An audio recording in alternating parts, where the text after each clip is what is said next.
Ryan. Mikey. Kyle. And Steven! Welcome back, everybody, to episode 6 of Elemental Evils of our Mole Master campaign.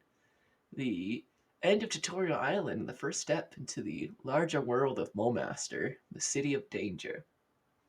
On our last adventure together with our favorite protagonists in Mole Master, we returned back to the grotto at the last drop. This place suffused in the magics of Umberlee, with a very narrow victory from the party. Freddie and Rory were currently unconscious. After some deliberation, the party decided that they're going to have to just sit for a moment and wait for their companions to come to consciousness instead of trying to drag their bodies through this water while unconscious. Uh, After the better part of 3 hours, Freddie and Rory both came to consciousness, and the party continued deeper into the grotto, going past where the kind of riddles in the water had appeared.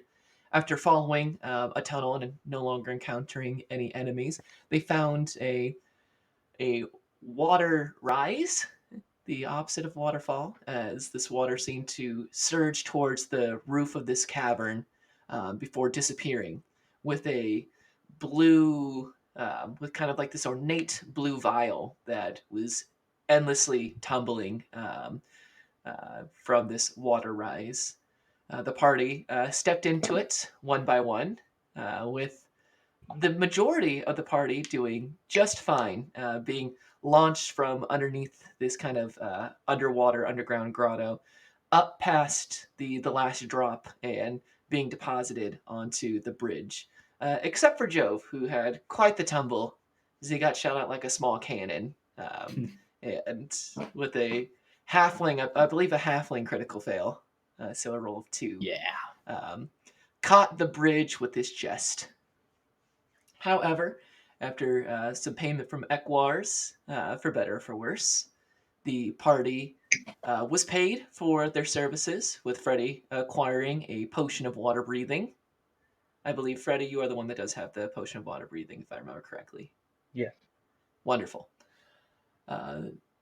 Suddenly, Jasper had to go to an appointment of some sorts, and quickly left the party, whilst Freddie returned back to the Tower of Arcane Might, right next to the Tower of Mysteries, entering into the domain of the cloaks, going past the large golems that guard the entrance, running into Nevlon de Juan, letting Nevlon know about the various elemental energies that had been causing trouble throughout the city, giving kind of a recap of the adventures that they had shared so far, before receiving the rank 1 in the cloaks, having Nevlon not only heal using a kind of one of the fellow cloak members to heal the hole in Freddy's chest after that big fight, but also to mark the next rank. So Freddy, as I'm sure you see in the chat, I posted the costs of services along with it has the Acolyte background, which you get as a member of the Cloaks. So once a day, minus the material cost, you may go receive spellcasting services from the Tower of Arcane Might. Okay. So congratulations, my rank 1 cloak. The rest of the party, Jove headed over to the Leaning Boot, and got some drinks from Mixie, enjoying kind of the underground atmosphere of the bar, before being joined by Rornak. They had a conversation about the differences between mercy and martyrdom, and got to know each other a little bit better, before retiring. Jove channeled some of the magic from his rock/egg, depending on who you ask, and had that heightening of senses and confirmed to himself that the glowing kind of metallic light that comes from the crack of this egg. Before settling down for the evening. Jasper made her way across the city, sneaking into an abode, unbeknownst to the rest of the party, through a hidden compartment in the back of a chimney, returning to wherever it is that Jasper goes. and having a brief conversation with a dark elf known as Kirk. Uh, and the name Lapis was first used in the very first time of this adventure, where they had a quick conversation where Lapis apologized for her tardiness and explained a little bit of the dangers that she had briefly escaped from. Kirk, annoyed, helped patch up Jasper and get her situated for the evening before taking not 10, but 12 gold pieces for a night over at the Traveler's Cloak, a very expensive inn/tavern within Mulmaster. The next day arrived, and instead of a kind of rambunctious big send-off to the end of Mistress Vaj's 10-day event, the party was soured by news of unrest in Mulmaster, with various individuals coming in screaming about demons taking to the streets. A tension filled the air, and instead of a nice send-off for the end of this 10 days, the party was prematurely brought to a close. Ended with a more of a whimper than a bang.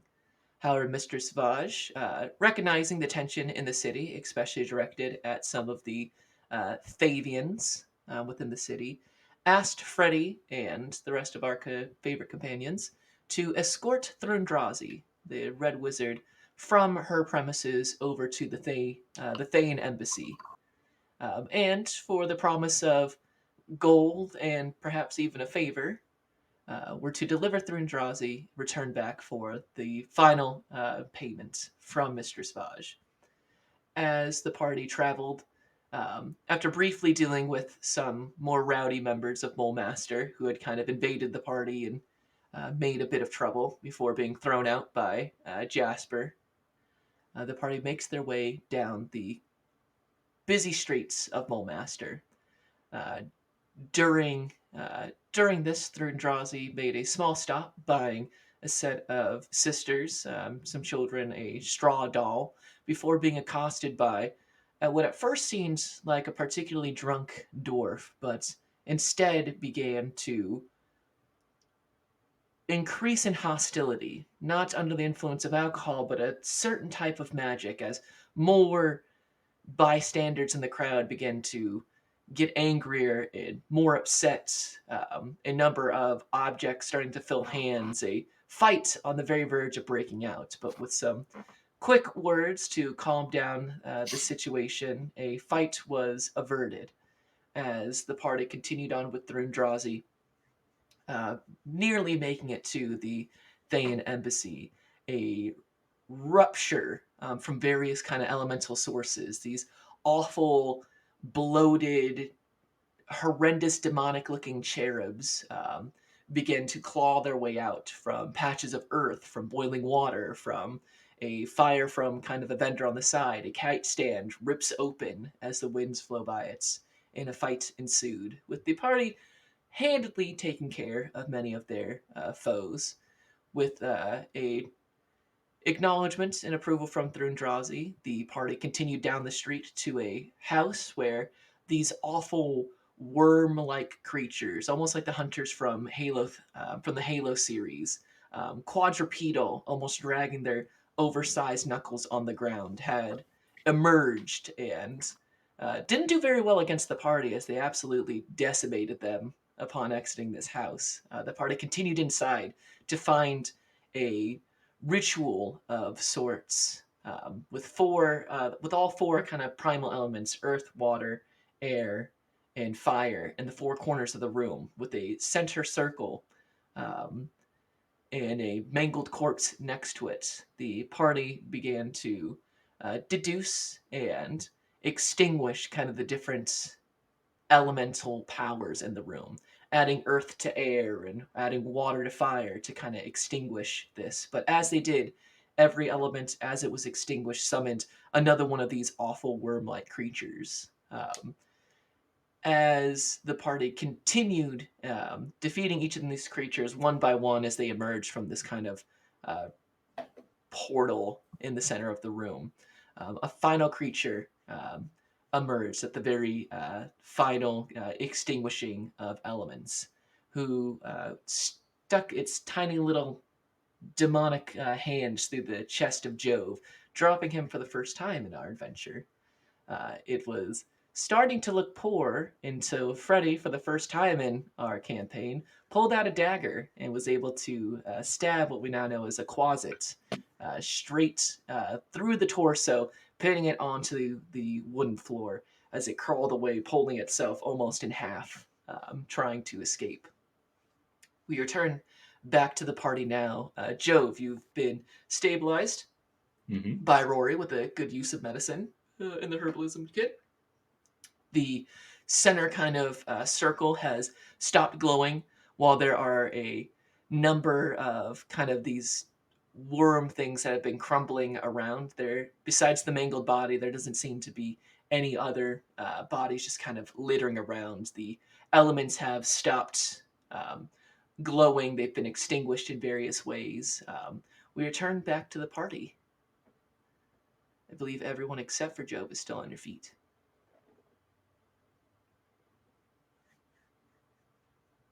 What would you like to do?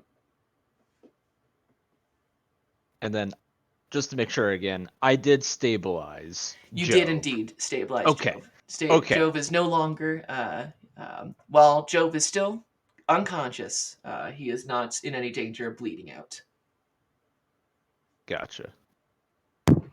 Well, we'll have to carry Jove out of here more than likely.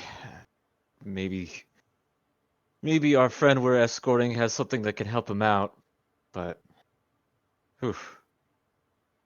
Yeah, we gotta get moving either way. And then Ronak will go ahead and kind of like throw Jove over his shoulder and carry him. Yeah, give me an athletics check. Jove is surprisingly dense, even though he tall for a halfling, still not nearly as tall as you are, Rory, but he is a thick halfling. To make it easier, Jasper will take his adventurer pack. Fair enough. And Give that me is a that 24. A 24? Okay, Yeah. yeah. You fireman carry. I mean, you do it. You do the whole. You roll into it. You know, you get the leg and the arm. Then you do a somersault forward and then hop up, and you've got Jove over the shoulders, fireman style. And you're able to walk around with him just fine with the 24 in athletics. Nice. Dope. You all exit the building, and Thurndrazi is awaiting you outside the building. Spellbook out, just kind of scanning, looking over there. The streets have emptied quite quickly after that.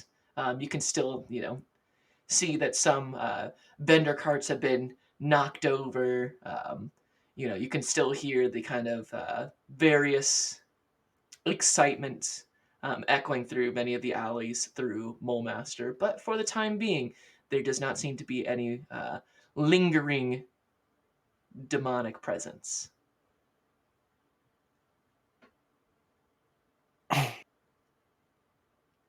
Yeah, looks like we should keep going. Yeah, Thundrazi, you ready to go? Oh, very much so. I thought you were gonna go without me, but I guess here we are. Oh, Here I we would go. never leave without you, Freddy. I'm very impressed. You all handled yourselves very well. Well, besides your halfling friend, I suppose. Yeah, that wasn't really his fault. He did the best he could. Sometimes the fight just goes that way. Yeah. Sometimes you kill the thing, sometimes you shit your pants.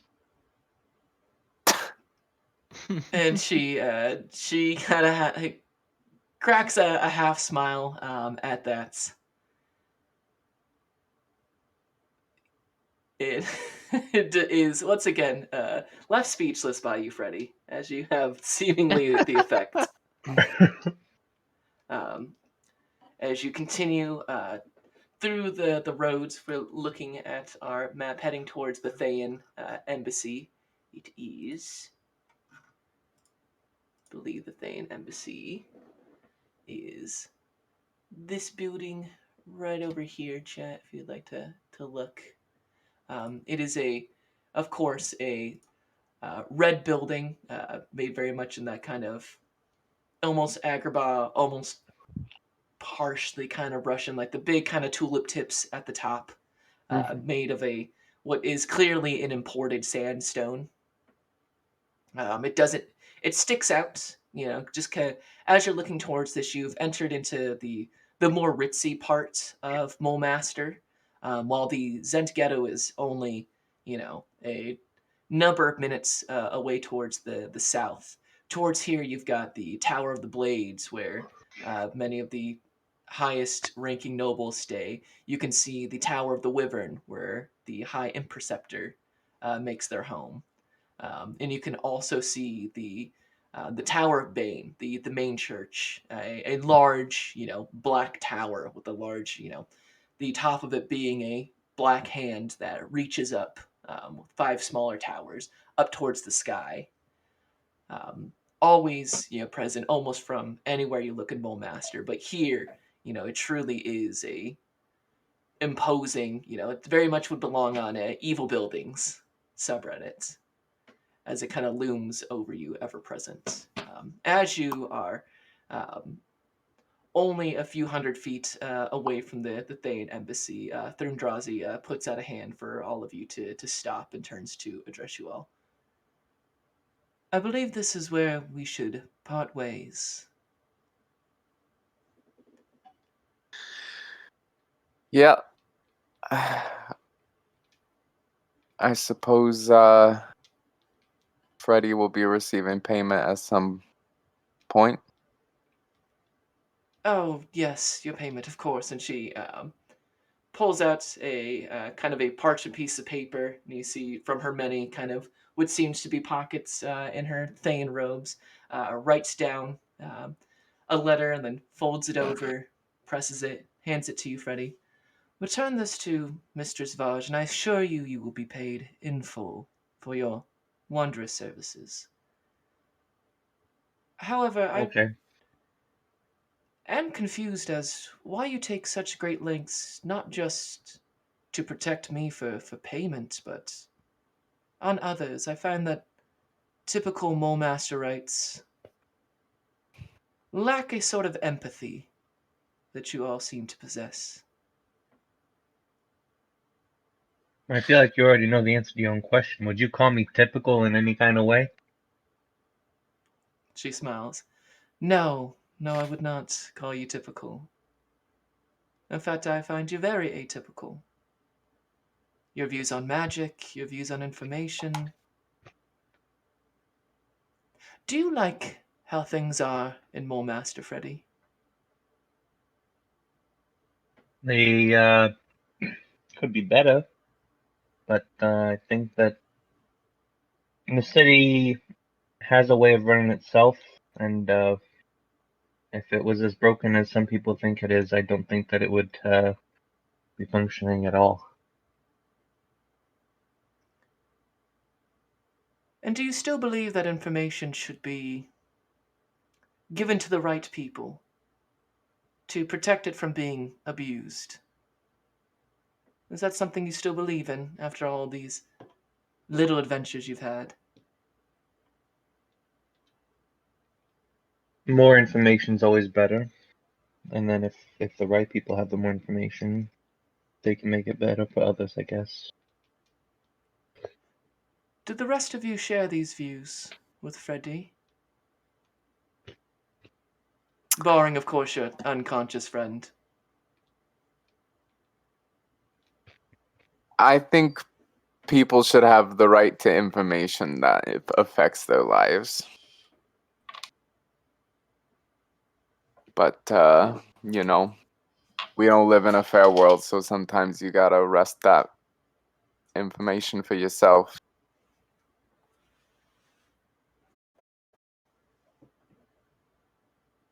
And you, I believe, Ronak, the vomit comment, if I'm to listen to Saul's prattling. I do hope I can get a better name than that sometime. I believe that if there is information that pertains to you, you have a right to seek it out for yourself. As for you asking whether I like Mole Master, I don't know if like is the right word for it, but it is because of how uneven it is that I feel I need to be here.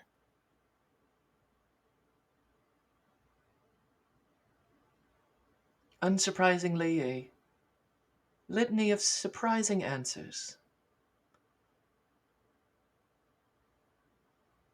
There are many organizations that take up my time. Some I am more inclined to put energy into than others. If you all believe what you have told me here, I may have certain opportunities available to you all. Should you find yourself in need of information, or perhaps, well, the information that can only be acquired with gold coin, I would ask that you call upon me in the future. And she goes over to you, Freddie, and she places the writ that she wrote. And you feel a cold piece of some sort of metal underneath it placed into your hand as she closes it around. If you are looking for more opportunities, find me in half a 10-day. I have a friend coming into Mole Master who may have opportunities that would suit your specific skills.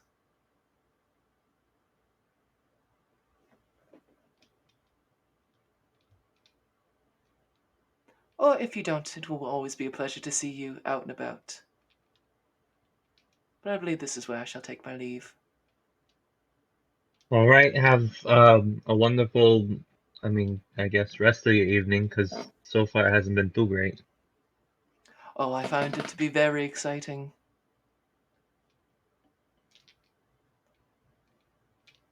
And she looks to you, Freddie, Well, smiles, and begins to kind of turn away with one last look as the spell book, slinks back into the robes, the pen, the parchments, before in only a matter of mere moments she is once again open-handed.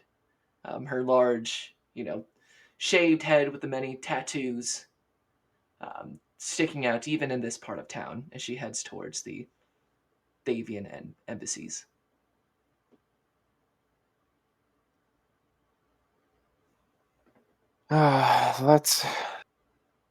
let's go get Jove in his safe in his bed and go get paid. Sounds like the best plan.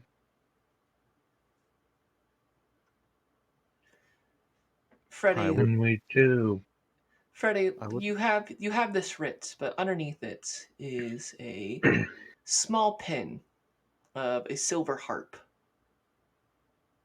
Go ahead and roll me history. He's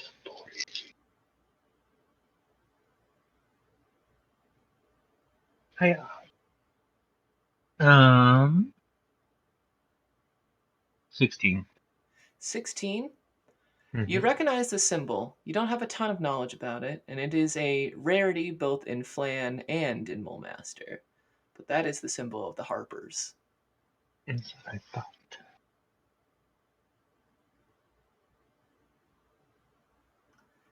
And I would say a basic understanding. You know that they are, you know, the stories say that you can find Harpers everywhere. That they're an information network that can be found in many places. There have been some famous Harpers. It's unsurprising that bards and the likes um, join such an organization. They deal primarily in information and gathering it and disseminating it to the right individuals.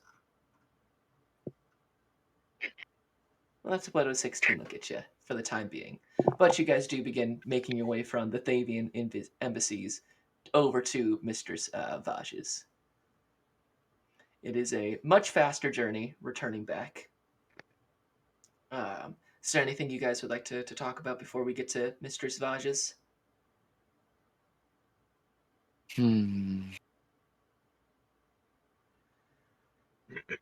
Hey, the Rornak.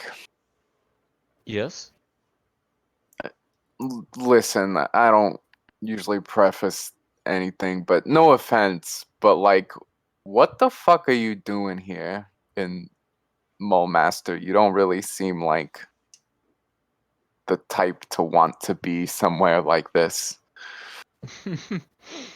I can understand that sentiment, and many other people have shared that with me as well.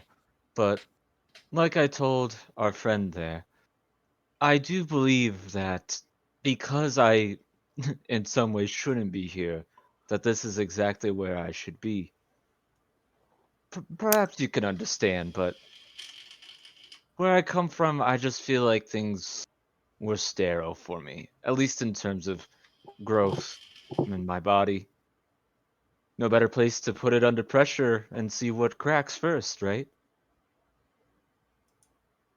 Jasper looks back ahead and doesn't answer for a couple seconds, but finally responds, "Yeah, I kind of get that."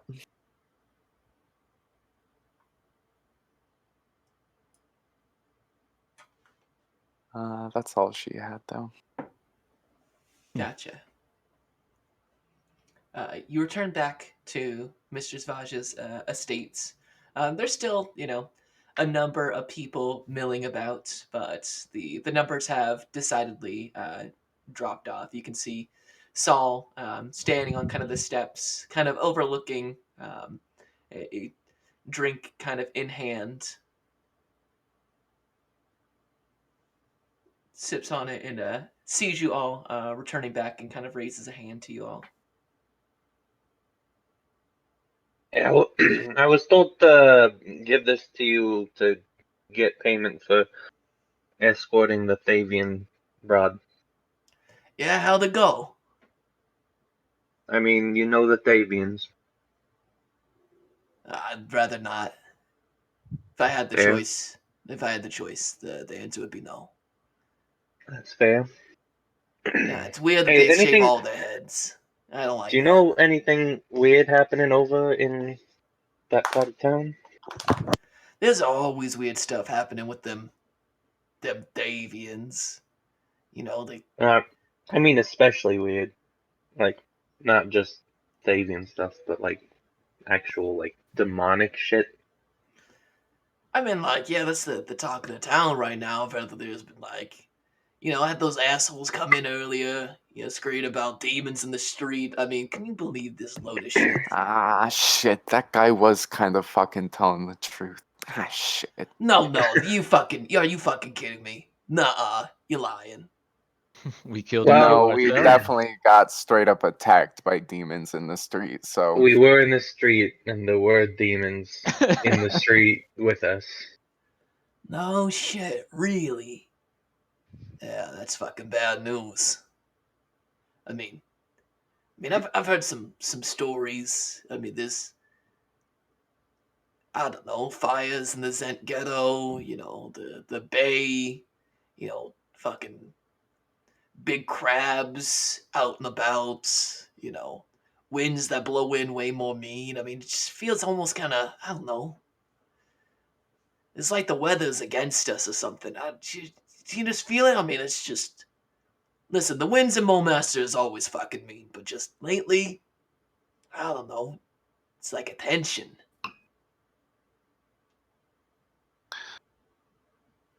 Hmm. You guys You know, feel I... that? Maybe it's just the Mulmaster in me, but something Yeah, I feels don't like know, it's angry out there. I'm starting to feel that way, too.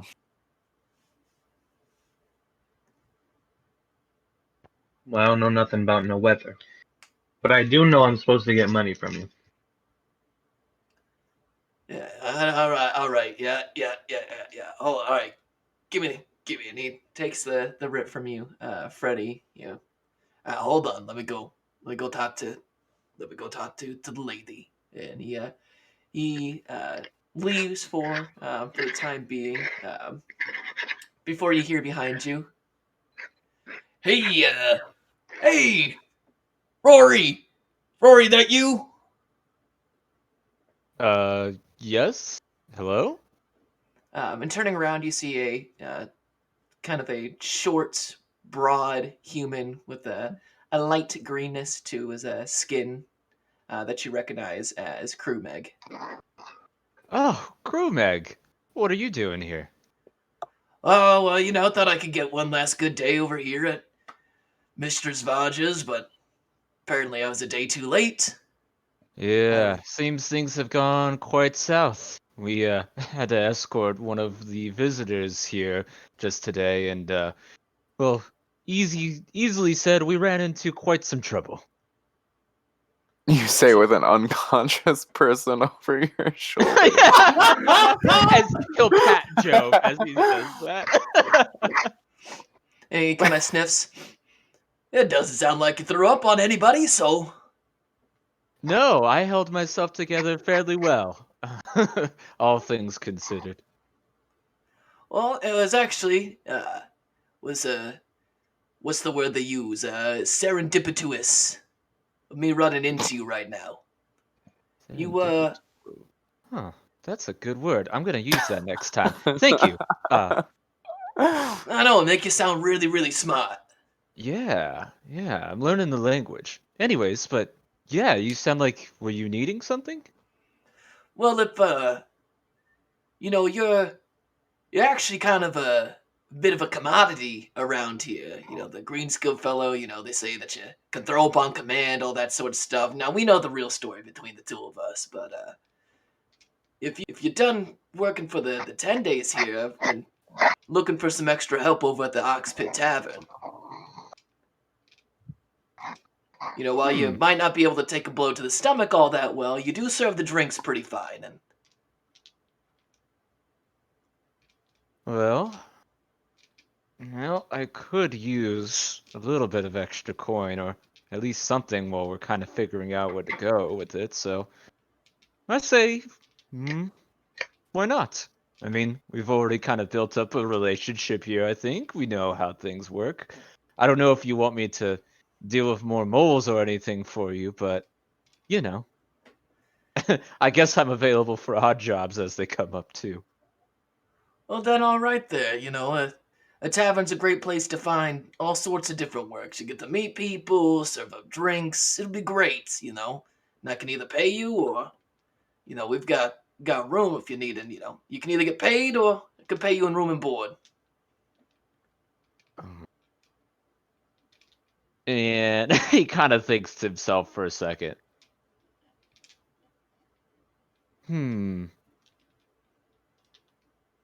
Honestly, the room and board would probably be useful. I typically don't need a whole lot, but especially around here, I'd rather not just be on the streets. So, yeah, I think you've got yourself a deal. All right. Come on in tomorrow morning. We'll walk you through it, find you a place to be, get you all settled up. Welcome to the team. He hands out a slightly green. He's got those kind of real prominent incisors on the bottom part of his jaw, and hands out this kind of um, green but still slightly hairy, paw out to you. And Jasper takes the unconscious person off your shoulder and starts taking him to his bed. yes, thank you for that.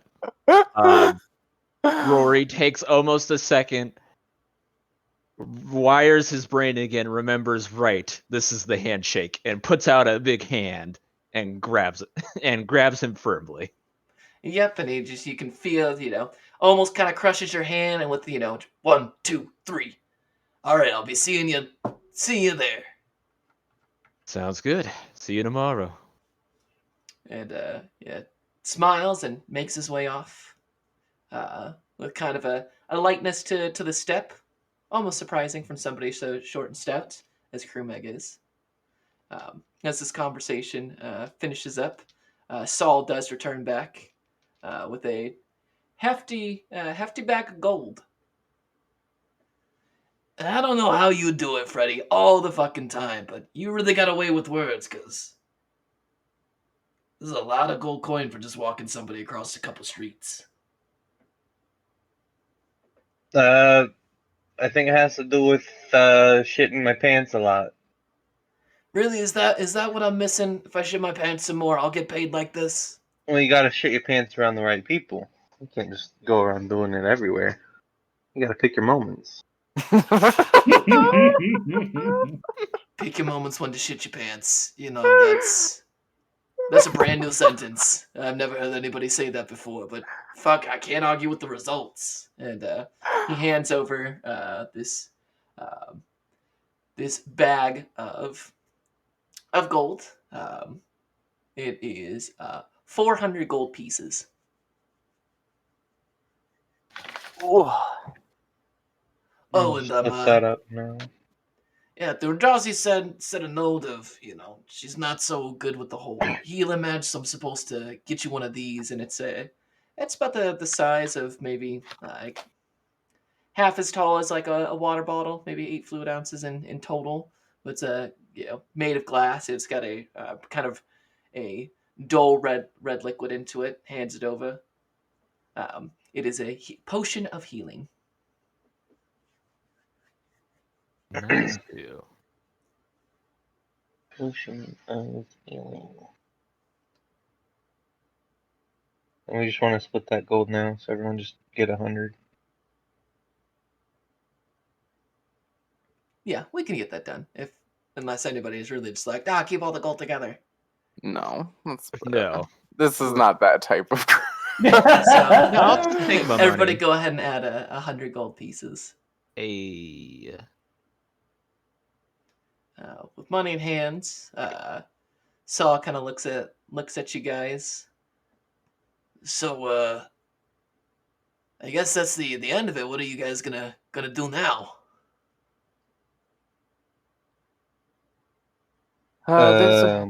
There's always jobs about Mole Master. I'm sure we'll find something.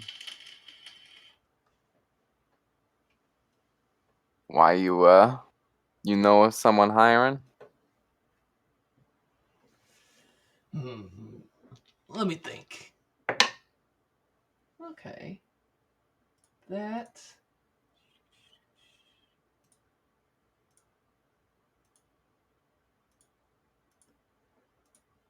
I mean, you could always check out the boards. There's always bandit hunting over by Fort Dalton. But that job's been up there forever. I mean, hell, it's about as staple Mole Master than the fucking Tower of the Blade. You know what I'm saying? But Yeah, nah, even more so. But nah, just kind of curious where you all up to. I mean, I don't know. I got a feeling about you guys. Sort of, before you make it kind of story. If you guys keep doing this, I mean. Alright, don't get too fucking sappy on us, Saul. Hey, Don't first start off, eat a dick. fucking tearing up. You fucking wish, bud. And And it just kind of. she slaps him on the shoulder, like, we're just fucking around. We're just fucking. We're just fucking. Yeah, we're just fucking. We're just fucking. Anyway. All right, you fucking pieces of shit. It's been nice working with you. Not to get too sappy or anything like that. God's forbid. You give my regards to my halfling brother over here. I think he's seen some better days. Yeah, that's for fucking sure. So I think we all have at this point. Saul will extend his halfling hand out to each one of you. Rornak will shake in return. Good luck to you, Vomit Comet. Hopefully that keeps working out for you. Hopefully I don't have to vomit again. No offense. None taken. No offense. I hope I never have to throw up again. Not for money, at least. I don't know there, bud. You know, if you could figure out how to make money on throwing up on command, you might be able to do some work here. But you know, good luck with all that. Moves over to you, Jasper. She gives her firmest handshake she can. Then yeah, I already said my business to you. All right, now fuck off out of here. And goes over to Freddy. Well, Freddy, I expect to be hearing stories about you. Don't fuck shit up. Unless, you know, the cloaks tell you to. Then definitely do that. Yep, I'll make some stories. That's for sure. He shakes your hand. Kind of looks out to the party one last time. Alright, now scram, you fucking hooligans. Makes one big kind of halfling smile. Kind of pats, yeah, does a little. Since he's on the steps, he can reach over and kind of pats Jove, who's unconscious, just right on the back. Sleep tight, little brother. It heads back up the steps into the Saj Estates.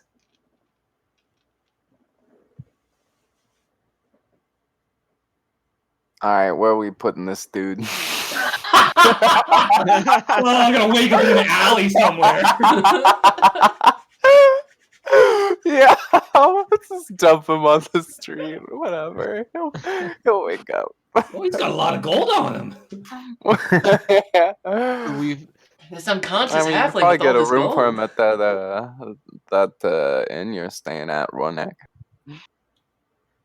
True, I could visit Krumeg and I'll just let him know that I have a visitor for tonight and that won't be normal.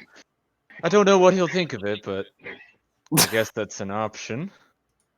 We could also take him to someone that might be able to, I don't know, at least get him on his feet. Hey, Freddy, do you cloaks do that for your friends? Like do them up? Yeah, like we can, yeah. Let's Yeah, go do that then. I say as I look at our spellcasting services page that Dom has linked us. yeah. Lead the fucking way. Oh yeah, it's right this yeah. You guys head into the streets of Mulmaster, going roughly the same way that you went towards the Thane Embassy, except going past it towards the Tower of Arcane Might, passing by, you know, the streets. Whilst tense, you can still see just kind of the typical Mulmaster chatter. You know, you hear people talking about, you know, there's you hear more of like demons in the streets and, you know, fighting. You hear rumors. You see, you know, performers kind of on the side. Was it buskiers? Is that what they're called? Buskers, I think. Yeah, Yeah. going about. Some of you can see various pickpockets making their way through the crowd. You turn a corner and you can see what looks to be a group of individuals betting on some sort of small animal fight. Seems to be ferrets of some sort, fighting each other as they throw different amounts of coins kind of in this kind of central pile. But nothing too terribly out of the norm for a Mulmaster day. You make your way to the Tower of Arcane Might. You see those large golems that stand in front, and Freddy, you walk up to them. They currently are blocking the entrance before you can feel almost kind of like a buzz from your cloak's medallion as it feel this kind of magical humming buzz, and they and stand aside and allow you to enter in. Yeah, so it's just right through, here, yeah. Lead you into it seems to be almost kind of a set of What, dormitories. your house doesn't do that? You can see that there's a Right. number of towers all scattered throughout here. They're all very ornate. Think just very classic wizard towers here. Not quite Hogwarts style, but not unlike Hogwarts. As you go through Freddy, you head over into kind of one of the dormitories, where you can see a number of younger cloaks are practicing different castings. They have a manner of books going out, and you're able to flag one down and goes, "Oh, hello. What do you need something from us? I need some cure wounds for my friend. Oh, excellent. We are actually. Would you mind if I would be so bold?" Why would I mind? Yeah. That wasn't a rhetorical question. I want an answer. Why would I mind? Insight roll. Some cloaks are particular about the services and who they're from. I'm sorry. Stop bullying the kid, Freddy. Jesus. What is he sorry about now? I don't get it. Just, yeah, kid. You're fine. Just do the magic or whatever. Don't kill him worse than he already is. If he's dead, Cure Wounds is not going to elicit the response I believe you're looking for. Well, if he was already dead, then you couldn't make him more dead, could you? This is. Is this a joke? This is am I pissing being... me off a little bit. Just do the magic. Just do the cure wounds. Okay. Then he asks you to place Joe's body onto kind of one of the working tables, and you see him pull out kind of like a needle and thread, opens up and begins to like a recipe book, like looks over and then does like one stitch and then looks over, does another stitch, and like at first you're just like, well, he's just giving him stitches. There's no magic here. Before it kind of crisscrosses because you've got the two holes, and then suddenly lets go, and the needle continues. Jove, you heal 4. Where's my goddamn D8? I thought it was just a lot of dice being rolled. Yeah, right. You heal for You're negative right. 300. Actually, Pours out box of dice. you heal for 6 points. I'll take it.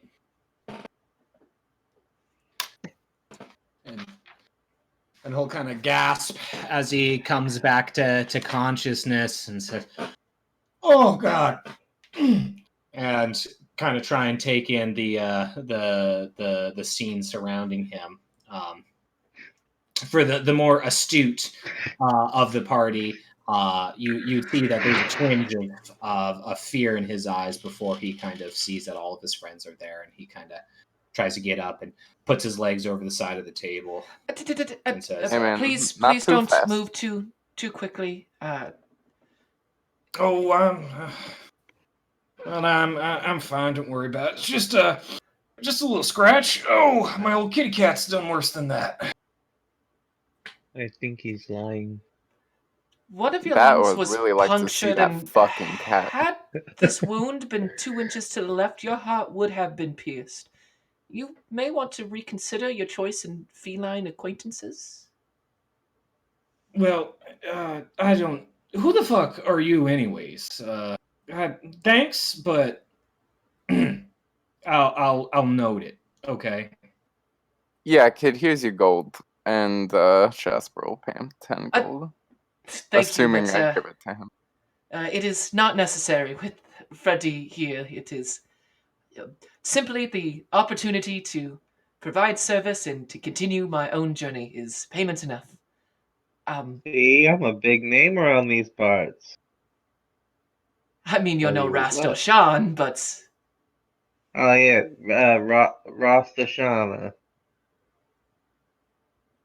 Well, I appreciate you guys pulling out all the stops and taking me to the clinic, but do you guys have my stuff? Where's my stuff? Yeah, I've got it right here. Oh no, we left it behind. Oh right.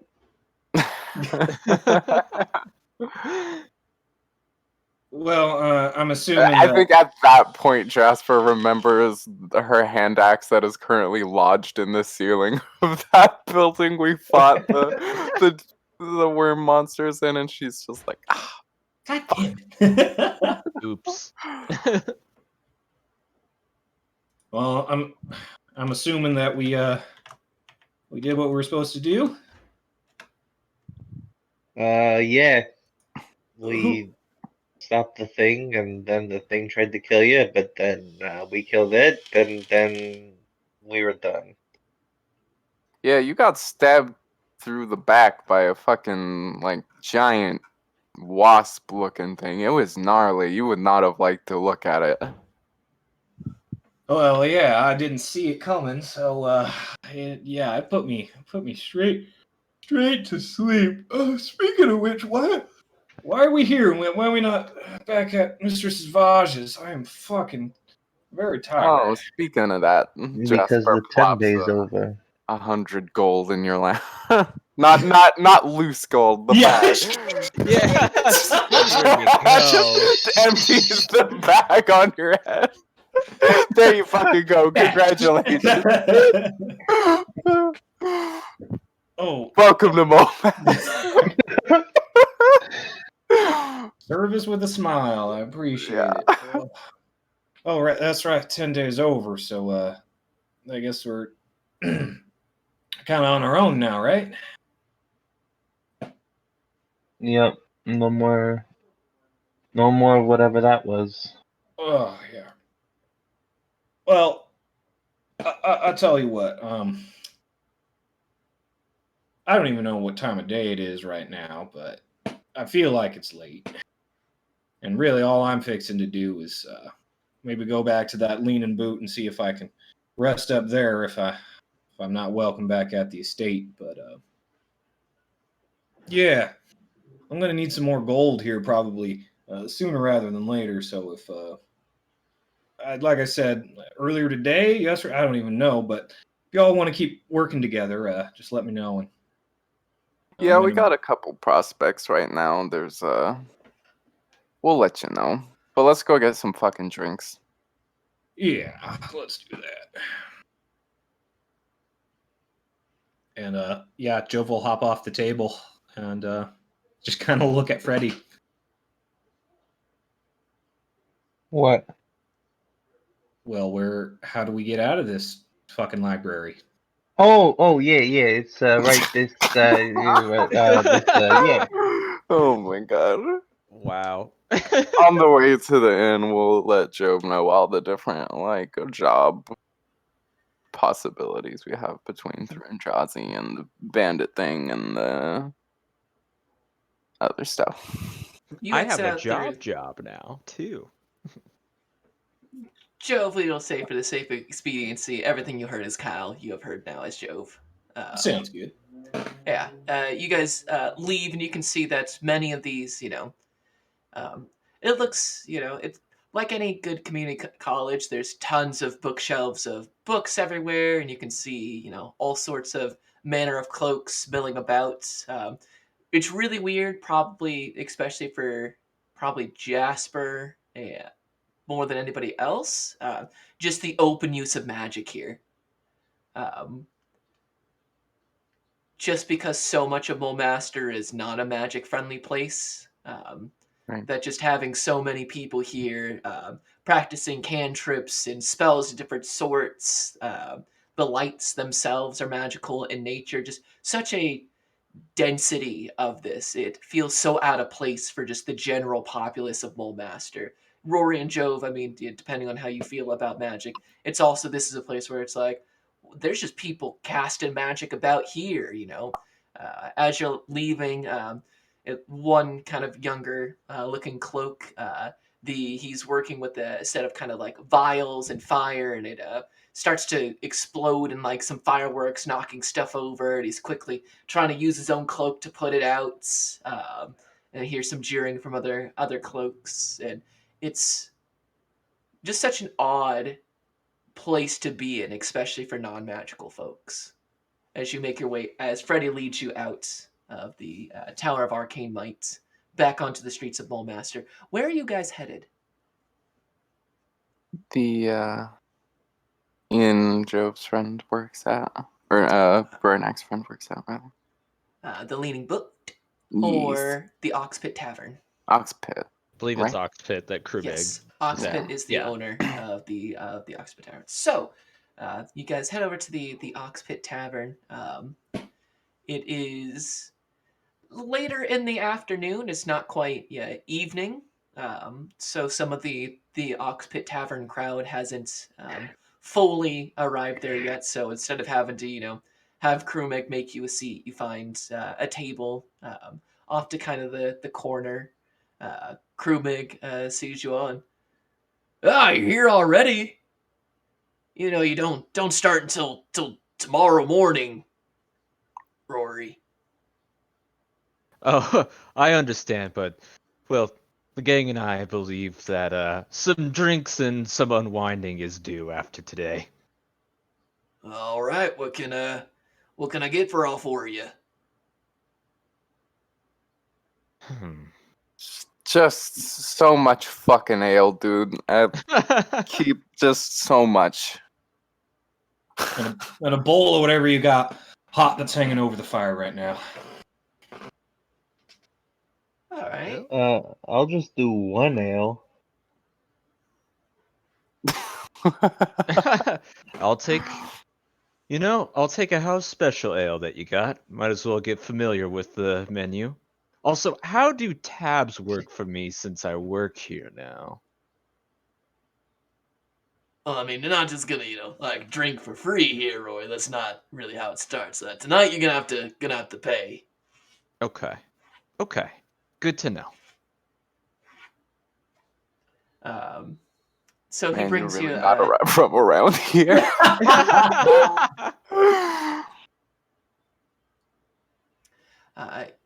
He comes back. Jove, you get just it's a rather basic stew, but it's got mostly vegetables. A couple pieces of what seems to be like some sort of beef in there. But it's no Featherdale cooking, but it's hot. It's here. It fills you up. You do feel as you swallow the heat from it, you can feel just like these 2 points from the wound you receive. I mean, it's knotted up in your back. You can feel it in your lats. Just as you're kind of drinking it down. He brings back. Let's roll. Excellent. 4. Okay. He brings. So this isn't really a local specialty, but something that's real popular. I got some for it's called Deep Ale, also known as Fire Ale, brought all the way over from Waterdeep. And it's this kind of frothy red ale that comes out. And it's got as soon as it pours, it almost has a kind of like a cinnamon and almost kind of clove bite to it. As soon as it, and while it's cold, it definitely you can feel we've all had ABVs that are so high that like it becomes less of an ale and almost feels more like a schnapps than anything else, even though it is still super frothy. So everybody go ahead and roll me a Constitution saving throw. You are once again asking for a Constitution saving. I am once again asking you to make a Constitution saving throw. That is a 12. 12. So 23. 23. I got an 11. 14. Jasper and Freddy, you guys feel just fine afterwards, especially you, Jasper. It is much nicer than the Full Sail. You're like, oh, this is nice. really kind of warms you up. Jove and Rory. Once again, Rory, you are finding that ales do not sit with you as well as you would like them to. This one specifically hits you pretty hard. Um, and then Jove, you can definitely feel, that your body is struggle bussing during this. You both feel, even after just one, are feeling that real buzzed feeling. Hmm.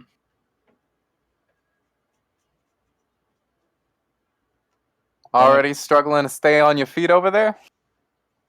Well, to be fair, I think the poison was also alcoholic, so I think I'm just gonna keep to this one pint for right now. Suit yourself.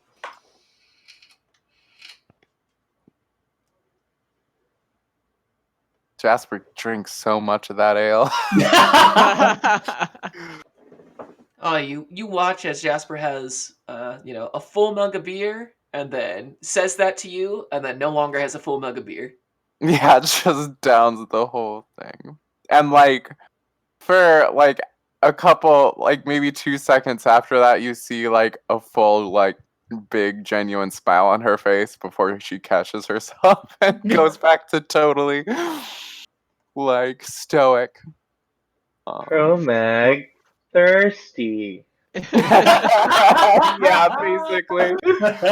Lamb's gauntlet down. It's not long before another one is placed in front of you, Jasper.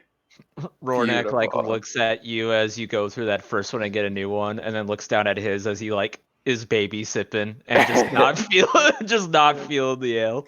Yeah, Rory got through the first third really fast, just and then you could just see it, and it's like, just turns a darker shade of green for a second.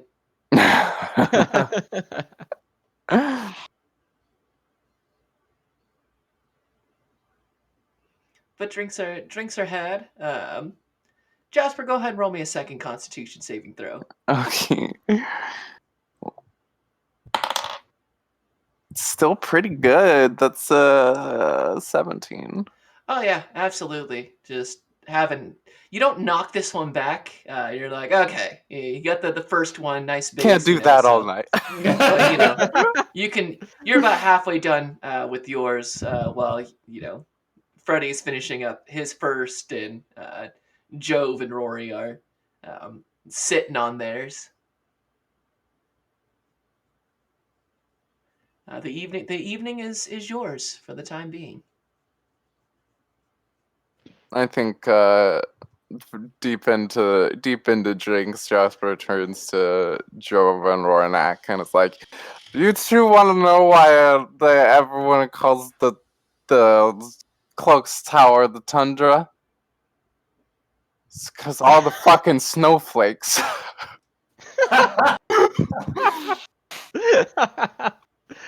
Well, I'm cracking up as Rornak right now. That's Rornak's cannon laugh.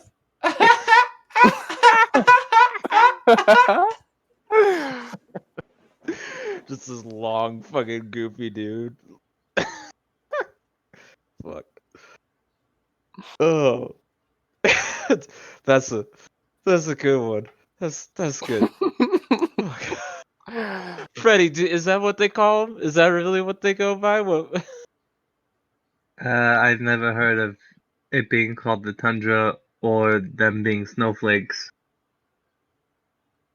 Yeah, I don't get it. I thought bards were supposed to be funny. Just sitting there so bitter. Yeah, I don't fucking get that. I don't even know why they think that. It's not funny.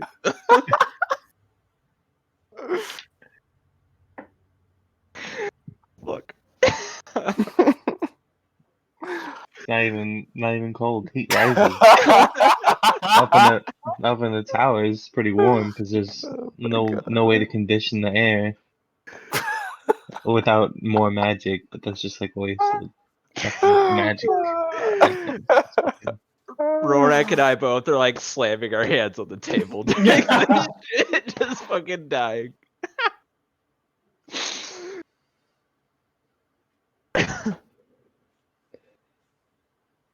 Hey, Rornak, can I ask you something, buddy?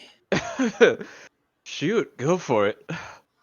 I know that you had told me that you were part of that whole monastery on the glacier thing. Did your parents like drop you off there, or like did you live in a town beforehand? And well, what I'm trying to get at is I don't think I've seen an orc as skinny as you, or a goblin as tall as you. I can tell you I'm not a goblin. Well, I don't want to be rude because, look, when you look like I do, a very tall, very buff halfling, sometimes people think, oh, yeah, was your mom a dwarf and your dad's a halfling, or was your dad a human who the people are quite creative. So I don't want to come out here and be offending you, Rornak, but well, hell, I've been to a lot of places. I've never seen another person that looks like you. You could have started with that one, honestly. But yeah, I suppose not a whole lot have seen someone like me. Actually, going off that, Jasper, do you have a lot of experience with it. Do you think I should wear like a mask? Should I get like a good mask? Do you have like a recommendation for me? Because I feel like as he's like putting his hand over over his face, just like I feel like this is distracting around here. Yeah, that's not a bad fucking idea. I think we should go get you a mask. There's a thing I've been meaning to check out. I've heard several people say it since I've worn a mask. That there's a shrine to a god, literally called Mask, that like has like just disguises there that you can just take if you leave something of your own. So A god I don't named know. Mask that gives a mask. That seems a little on the nose. Are you sure this isn't Mole Master pulling the leg, so to speak? Yeah, I mean, you I don't know what strings are attached with that. Gods are tricksy things, and from what I hear, this mask is not exactly the one to tell you up front what's going on. But unless you want to just go buy a mask, which I mean, you do have the coin for now, so you could just go do that. I got this from a craftsman, like not even like an armor smith, just a regular craftsman. And but yeah, either option. Yeah.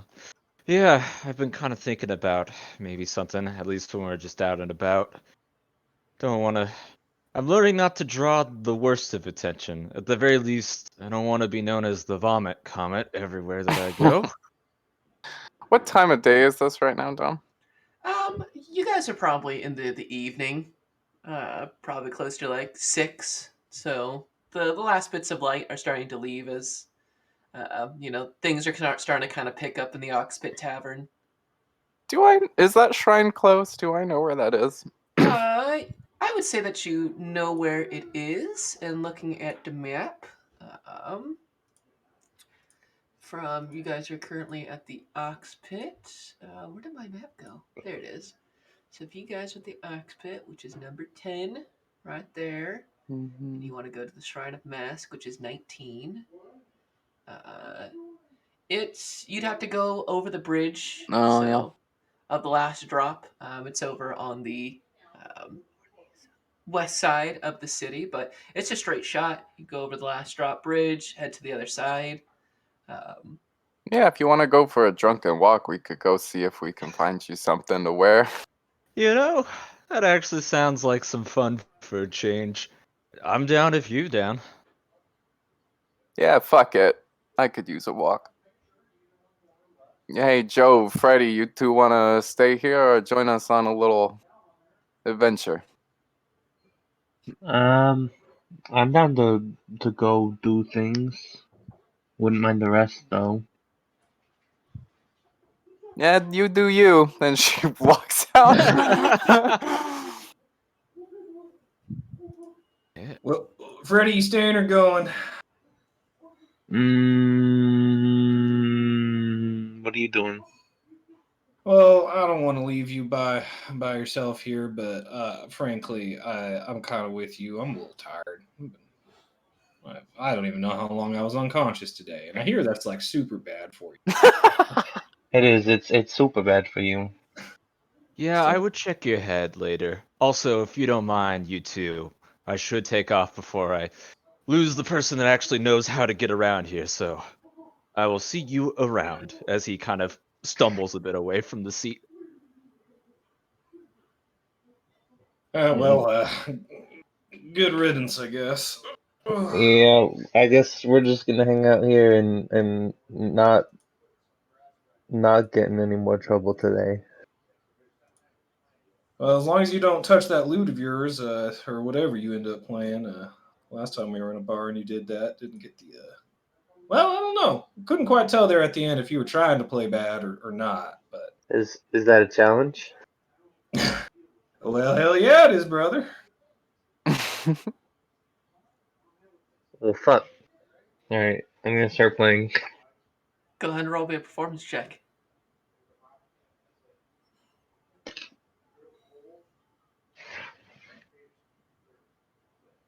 Uh-oh. 24. 24. Are you trying to play really, really badly on purpose or trying to play really, really good on purpose? Either way, you I'm do it trying well. to play well. Oh yeah, the challenge inspires you, and having had your drink, it gives you the perfect amount where you're feeling loose and relaxed after the drink, but you still have all of your dexterity, and you start jamming on the lute. It's not long before some of the people from the from kind of the bar, people are listening. You see one guy who's already pounded through a couple, chimes in on different verses. They're pretty similar. They're not quite on to the song you're actually singing, but it's close enough. It's a on cater, and suddenly there's a gold placed on your table. The second gold placed is on your table. Suddenly, your table has two more drinks at it. Joe, if you're just watching it, it's the best playing you've seen Freddie do this whole time. Yeah, and Jove can't even front. Like, if, he's got that face of an audience member that, like, as a performer, when you look out and see that face, you're like, ooh, doing a good job here. Freddie, you definitely see that on Jove. He's a little bit slack-jawed. Yeah, I know. I'm pretty amazing.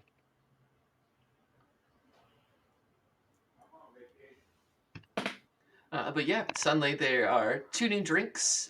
Crewman comes up and says, "Hey, that's pretty darn good,"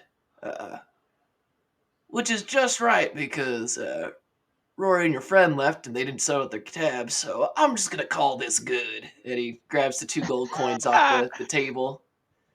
I You guess go I ahead did and forget to keep pay. on playing, and I'll send over any extra drinks your way. Okay. You want anything to eat while you're at it? Don't want you getting too lightheaded. You're doing a good work here. I mean, based on the fact that I basically just paid you 2 gold, I think that I could get something pretty nice to eat, huh? Yeah. And so he takes the two gold, and it's not long before you got like a fresh loaf of bread, some cheeses, some meats, nice little charcuterie board set in front of you. Enough finger food so you're able to pop, cheese, meat, bit of bread into the mouth, and then hardly miss a beat while playing. A bard's dinner, one might call it. Pardon. But the drinks are. Go ahead, Jove and Freddy. Roll me a Constitution saving throw. 17. 17. Oh my god, 20. Whoa. Yeah, no, you guys. The music is playing. You guys at the kind of crescendo of one song. You both clink, throw back a drink, throw it down. Jove, you're feeling kind of the energy start to come back into you, or perhaps the alcohol is dulling any pain you're feeling. You're feeling that kind of second wind return. Freddie, you are the crowd is giving you the energy that you desire. People are watching. They're singing along. You're just in full bard mode, and you're not losing a bit. Go ahead and roll me a performance check with advantage. Yeah. Oh, no fucking way. That's a nat 20 for a 25. What? Nice, Whoa! What's going on? dude. For the rest of the evening, My average roll tonight is like 8 times higher than my normal average. For real. yeah, wow. I don't know. For the rest of the night, you guys drink and eat and schmooze to your heart's content. There is. Can Jove ask one thing of Freddie before we move on? Absolutely. So as you know, we're deep into the night at this point, Freddie. But at some Freddie, point, you've Jove, been playing for like 2 hours at this point. You just been going on. You bleed from one song to the next song. You've gone through a Got whole loaf blisters of on my bread. fingers. blisters on my fingers. You would if they weren't already beautifully calloused. And as soon as you sit down, Freddie, to kind of take a load off, Jove stands up and gives you a standing ovation and really kind of hams up for the crowd and tries to get everybody. They do, huzzah! And as Jove kind of settles back, Freddie, that is more like it. That was expected out of a bard of your stature. Now, look, Freddie, can I? So where exactly were we? A little bit. We were with all the cloaks earlier, right, Freddie? Yes. And you guys got like books and information on things of We interest. do have books, yes. Well, Freddie, if you could, for either a friend or what passes for a friend here in the town of Mulemaster, I was wondering if I imagine you can't take any books out of that particular tower, but would you mind looking something up for me? Is it to do with your magic rock? Well, yeah. I mean, it's a dragon egg, if you want to call it a rock. I mean, it's kind of Dragon egg, magic rock. But I feel like you just incriminated yourself because you said magic rock. Oh, it is magic. Well, there's magic happening to it at the very least.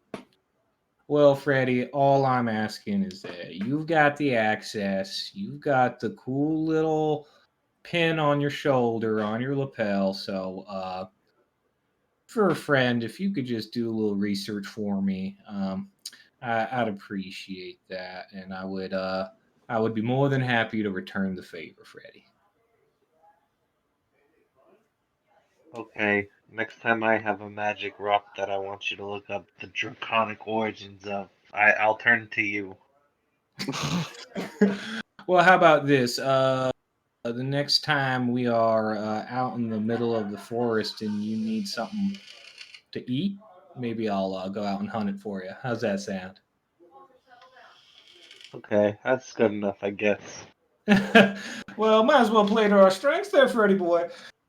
Ooh-wee. Oh, fuck. What? Oh, I'm getting tired. You can keep playing and doing whatever. I think I'm just gonna keep warming this seat until they shove me off into a bed. So, thanks for all the entertainment, Freddie. Of course.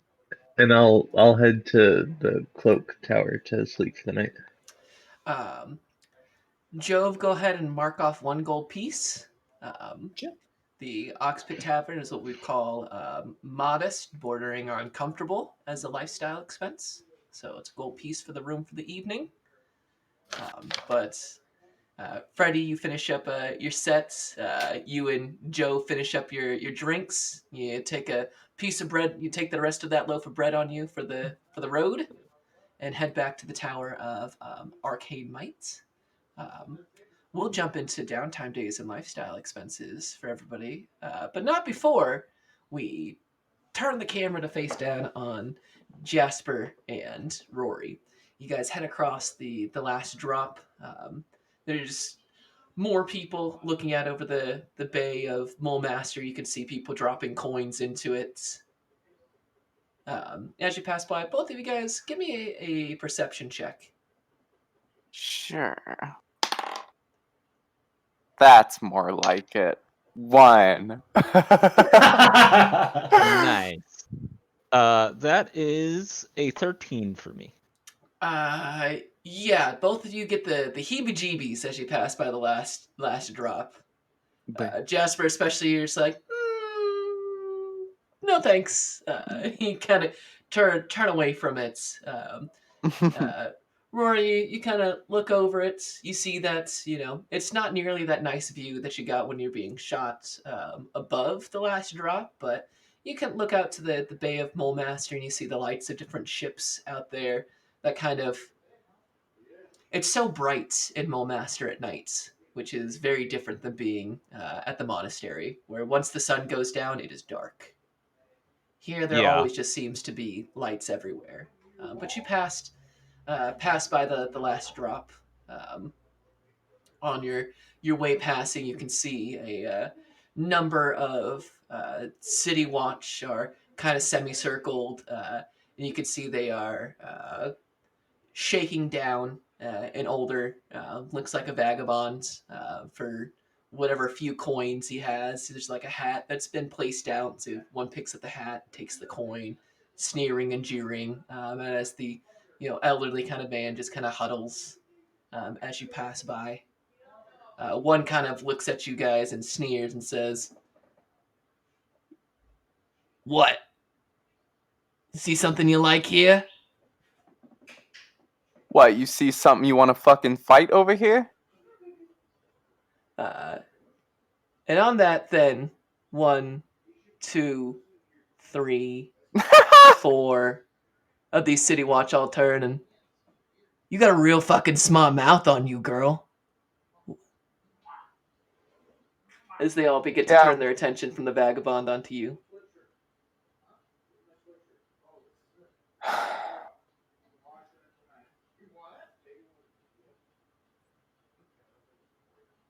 Listen. And Rory will look over to you and just kind of under his breath be like, I mean, I'll back you up, but what are we going for here?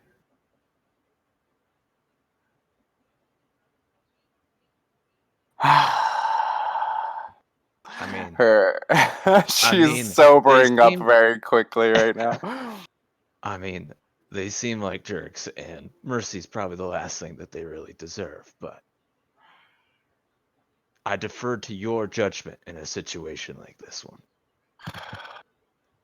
Sorry, I thought you mooks were someone else. And the kind of ringleader of this spreads out. "Oh, well, that's a real shame you have there. We're actually here to collect the toll for the bridge. Believe, what's it now again, boys? 5 gold pieces? A piece? Oh, that sounds about right. So, if you're planning on going across this bridge right now, you don't want to end up like this old man here. I believe we're due for some coin."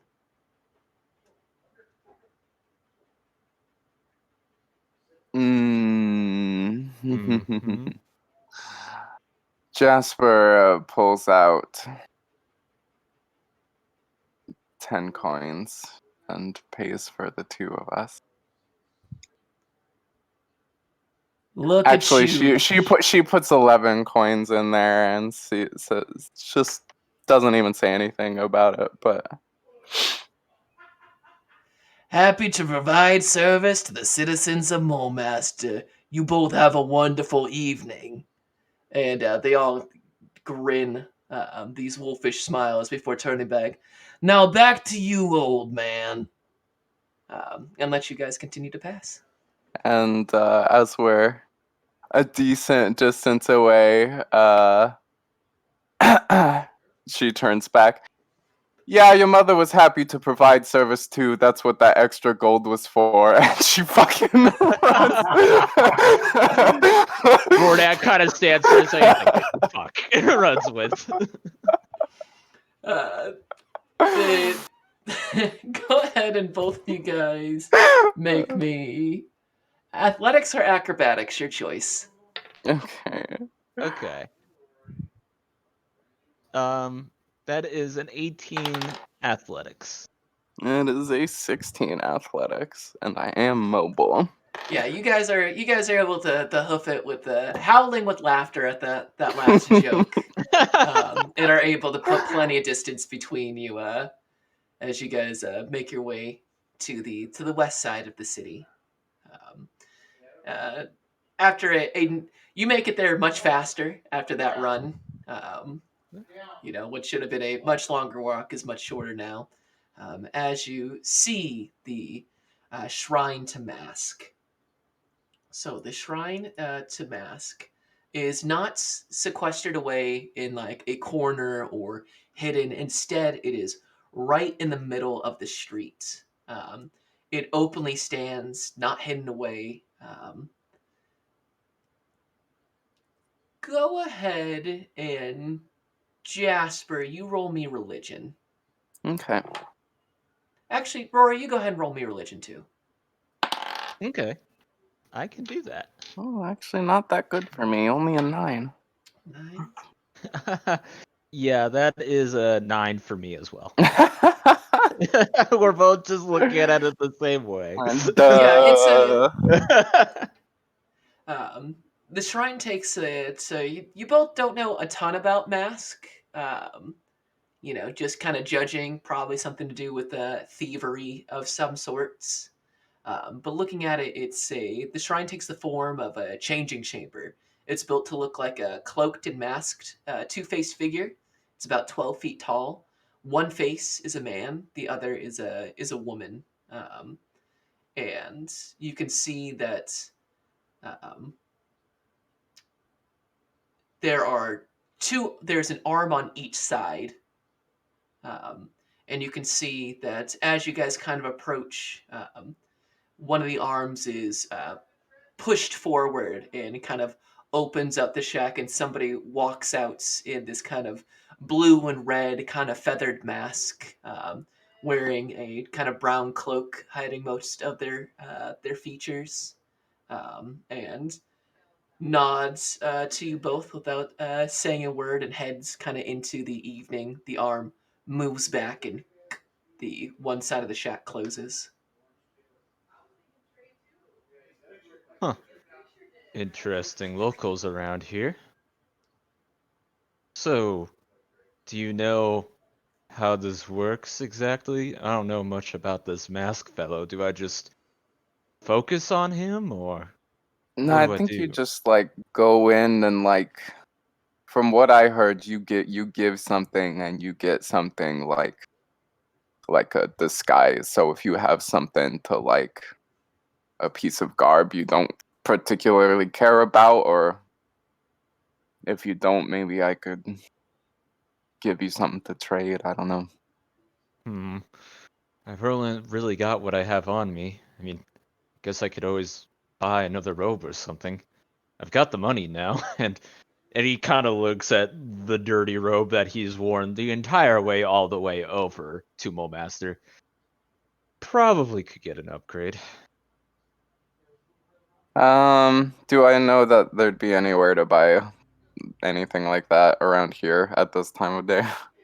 Mulmaster is a city that always has something going Okay. out and about. So around these parts, you do see that there are a number of like small shops that have different clothing. What are you kind of looking for? I suppose is the better question.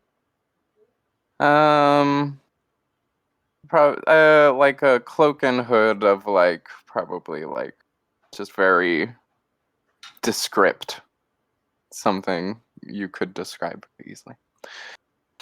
Yeah, not far off from here.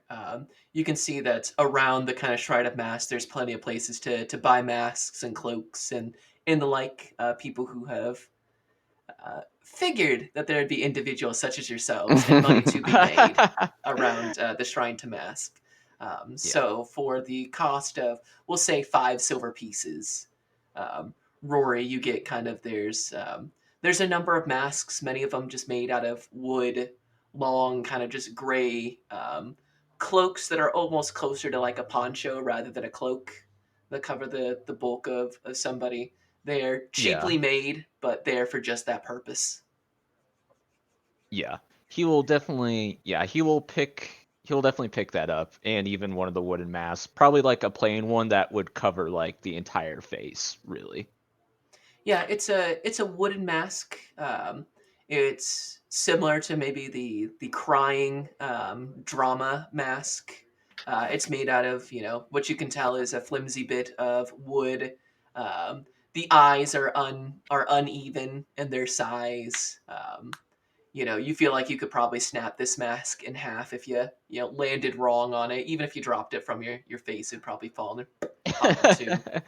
Pretty It's not it clearly is of inferior quality to the mask that Jasper's wearing, but it does cover the bulk of your face. Although one eye Alright. is just a little bit lower, so you kind of have to like angle it to get it quite right. So Jasper, you see Rory in kind of the gray kind of like poncho cloak, this mask which is tilted to one side, so the eyes are even, but the mask is like slightly to the left. If if this doesn't work out here, remind me to you give me your guys' info. Yeah, I can send you This his way if nothing comes of this, but it's something to do. he laughs at that. So what? Do we just hand that over to the fellow over at Mask, or will they paint it? I Let don't me yeah, actually I want to kind of see you go first. Why don't you go ahead and give it a shot? Let me know how it goes. Guess I got nothing to lose. Famous last words on that one. So I'll go ahead with all my stuff in tow. We'll head on back, I'd say, to the shrine for Mask and approach the I don't know if it was like a small little cabin or structure wherever that person that greeted us Yeah, came there are out of. 2 doors, one on each side next to one of these kind of arms. And the door is currently closed, but there's like an arm stretched out. It looks very much like almost someone gesturing for like a handshake, Rory. One on Um, either side. he will reach out his hand as if to shake it as Um, he grabs the statue. you shake down and you hear a clicking, like a mechanical clicking. And as you shake down into it, one side of the shack opens up. He'll look back to Jasper. This handshake thing gets you pretty far around here, I must say. Thank goodness you've been picking these things up these past couple days. Yeah, well, I owe some of that to you. I guess we'll find out what's inside as he wanders on in. You enter in, and as you do, the arm and the door slides shut. Jasper, as you see, it closes behind Rory. Entering in, you can see that there are a number of candles that have been lit in here, offering kind of a warm, dull lights. And it looks very much like a costume shop. It's got like a big mirror with a number of candles set in there. You can see etched into the mirror is this kind of symbol of mask. It almost looks kind of like a cloth mask with 2 eyes, nondescript. Think of like if Orville Peck took away all of like the The razzle tassels. dazzle, yeah, all the Yeah. tassels. It'd be very much like that, except it goes all the way down to the chin. And it's actually I misspoke. It's not etched in there. It's actually like wrapped around and ties in the back behind the mirror, so it's right there. But looking through, you see a number of different costumes. There's dozens of masks, from wooden masks to metal masks to cloth masks They're in various different colors. You see vests. You see those maskeliers that plenty of Mole Masterites wear. Gloves, leggings, shoes. You see stuff for stable masters. You see like a blacksmith's attire. You see what appears to be like an old set of leathers at some point, cloaks of every single different color, um, just dozens. There's some chests in here that are overflowing with weird different, capes and gloves, and there's a rack that has different various. Some are boots, some are almost kind of like sandals. Others are like, there's like a pair of like what looks appears to be like ballet shoes in there. There's just way more costumes in here than you were anticipating. Oh, quite the place. Hello? Is someone here? Or I'm new here. I don't really know how this works. He You are says, met with half tipsy. silence. Only the mask on the mirror as your only companion in here. Um, can I approach and inspect that mask? Like go up Sure. and like even grab it and just kind of take a look at it? It's a black velvet mask, and now that you're closer to it, you can see that it's been kind of tainted with red on it. Give me an investigation check. Okay. Well, that's not gonna be a good one. Yep, that's a 5. Yeah, you kind of pull, and you can feel that it's been stitched behind the mirror. You'd have to go back and untie it, but while it feels nice, you were expecting something, but it just feels like a mask. Hmm. It's weird. It's quiet. It's almost actually a little warm in here from kind of like the candles and so much cloth and fabrics that it really kind of holds against kind of the cold of Mole Master.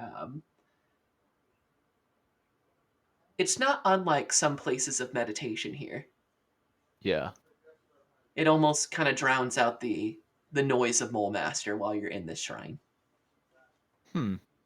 In some ways, that feels a little nice to Rornik, as he'll, if he had it on, he'll go ahead and he'll take off the mask and the kind of like poncho hood right now, and hold it in his hands, and I think he'll even kind of go through some of his breathing techniques as he just says, "I don't know how this works, but I was hoping to offer this for something, well, something to conceal myself here."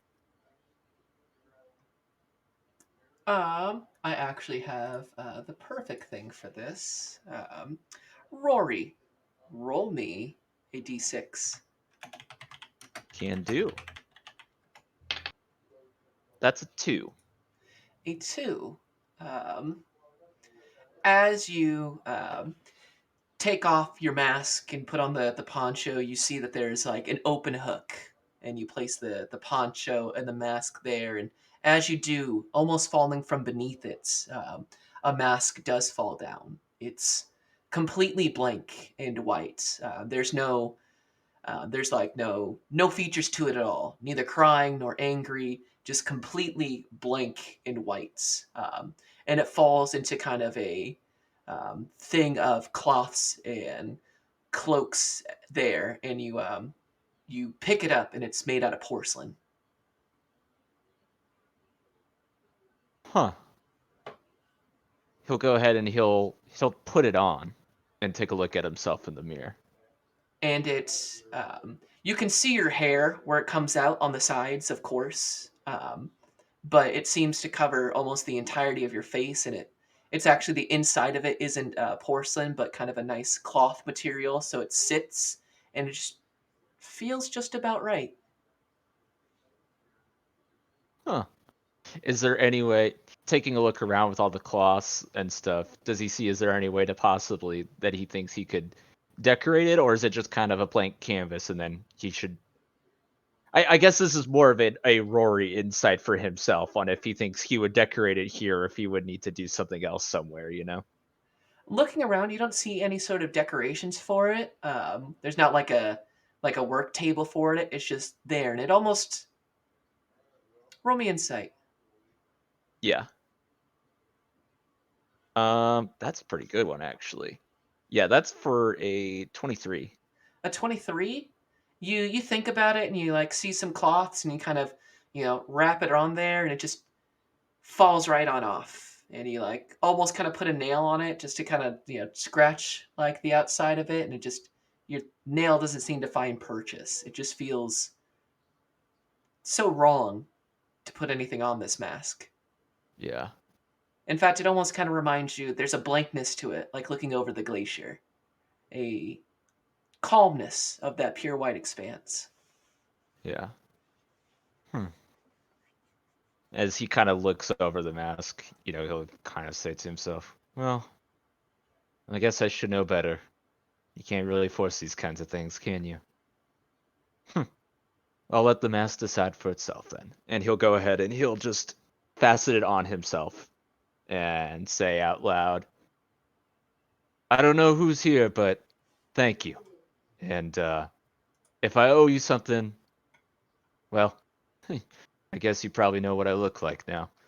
And with that, he'll look to see if there's a way to exit from here.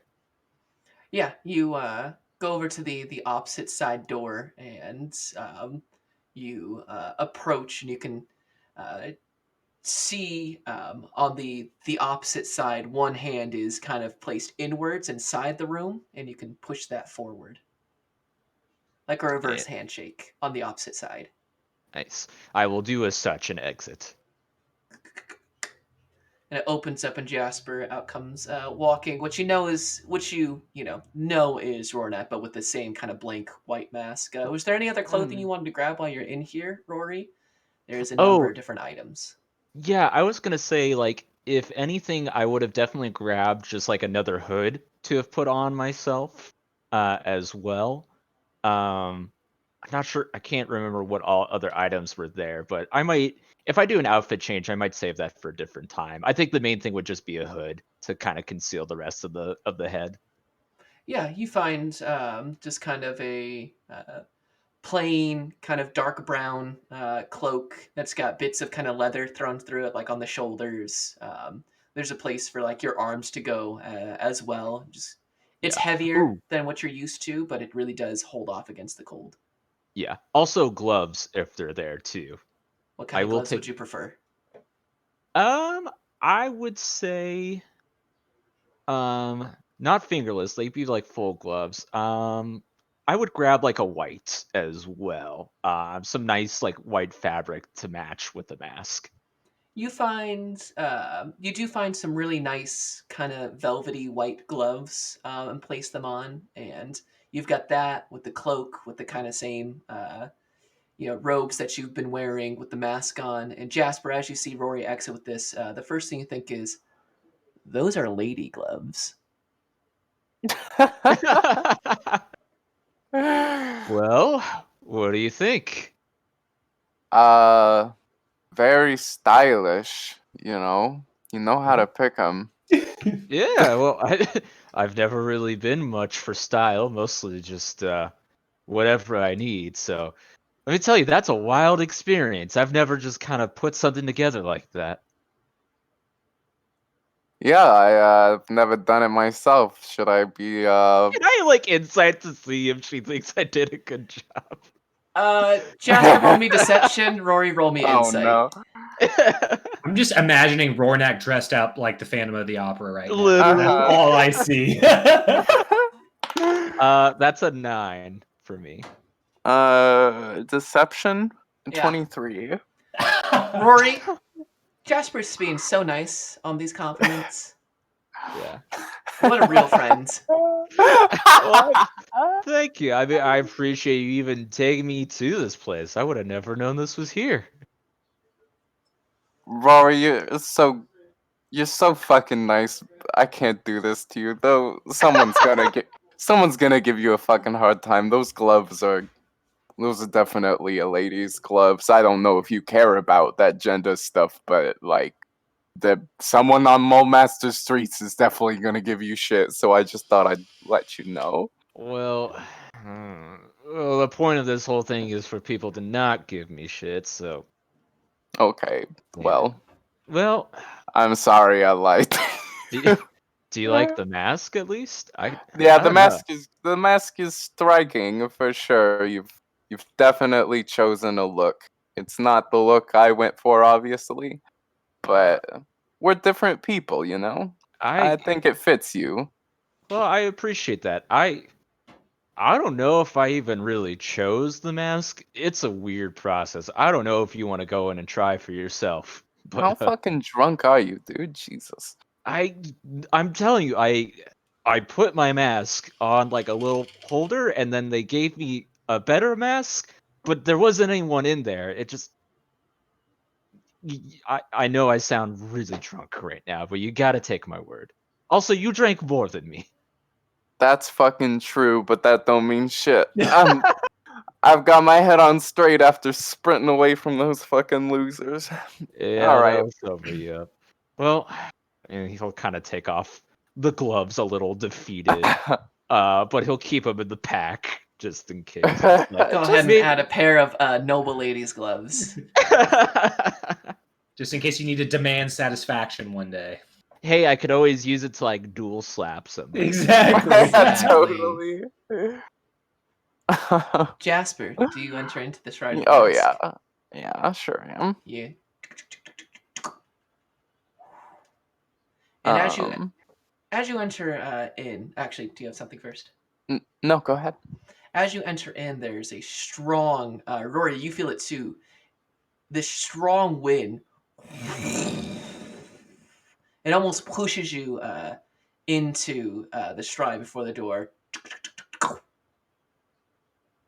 And you see the same kind of room in here, but the wind just doesn't feel like it stops. It's blowing around all these fabrics and clothes. You can see masks kind of swinging as you look into like this mirror that has, this black velvet mask attached to it, and it's almost deafening the amount of wind in here, Jasper. It's unnerving knowing that both of those doors are closed behind you. Before you are in this darkness, looking at this mirror, and you hear this voice come in, and it whispers to you, "Life gives us many masks to wear, Lapis. Which mask do you wear? Are you Lapis? Are you Jasper? Are you vengeance? Are you mercy? I invite all to join in my masquerade."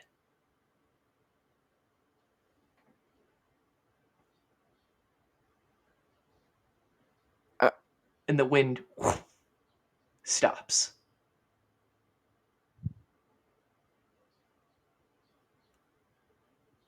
And there's this silence, this hungering silence, and this darkness, waiting your response.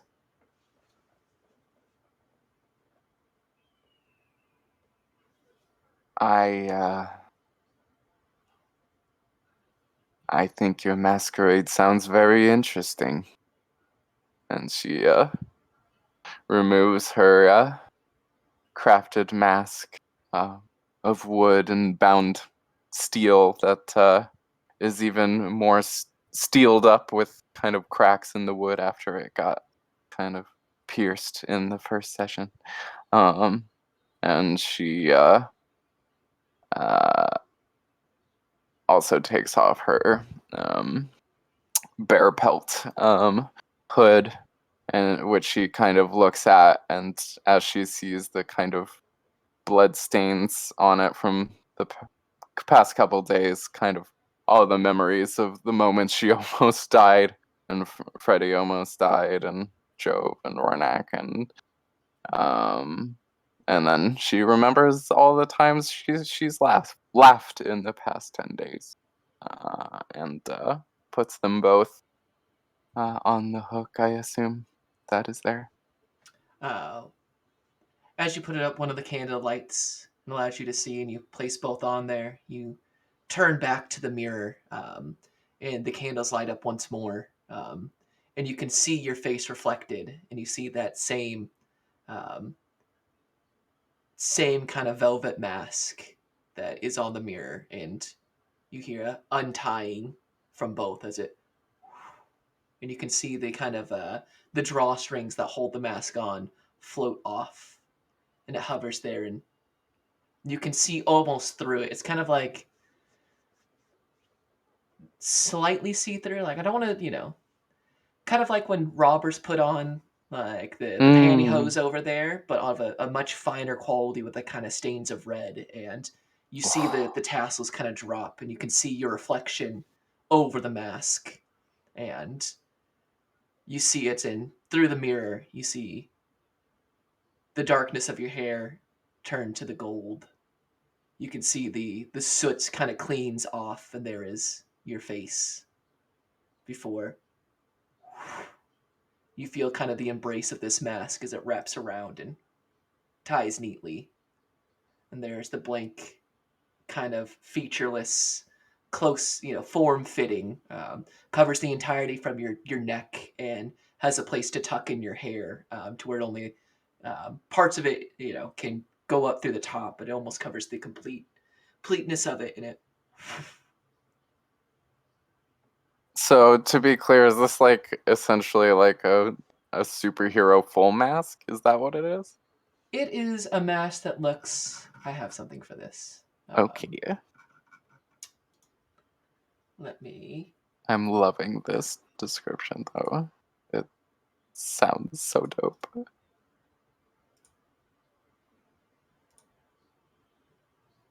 Like that. Oh. Okay. Very dope. Yes. Here for that. Yeah, I love that. Wow. Okay. Well then, with that look, she looks to the rack of all the many things, and she tries to find a black cloak that complements it, perhaps with smatterings of red. It's like the clothing reaches out to you, and soon you find, with your armor still, the base is there.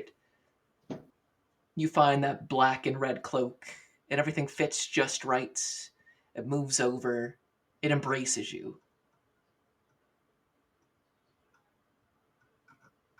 She feels so kind of just elated, and she's like shaking with excitement right now. Like she can't even process this really right now. And yeah, gives herself one last look in the mirror and says thank you. And will attempt to leave, I suppose. You push on the arm, and the door opens, and you walk out. And there's no longer any wind. There's just only the quietness of Mole Master. You walk out for just a second. Everything is quiet, and you hear a voice that says, "I'm always watching in the shadows. For now, you are never alone. Show me which mask you choose to wear." And then all the sound floods back in, and there is Rory standing there. And Rory, you see, it is no longer, there's that sort of kind of wild anger, but now there is the mask, and it's so smooth, and there's almost this kind of regalness that walks out. It's no longer the rough rumble, the anger that's behind it. There's a smoothness. It's almost like watching another person walk out. Jasper, I have to say, I didn't think I'd ever see you look elegant. Is that the right word? I think that's the word I'm looking for. Thank you, Ronak.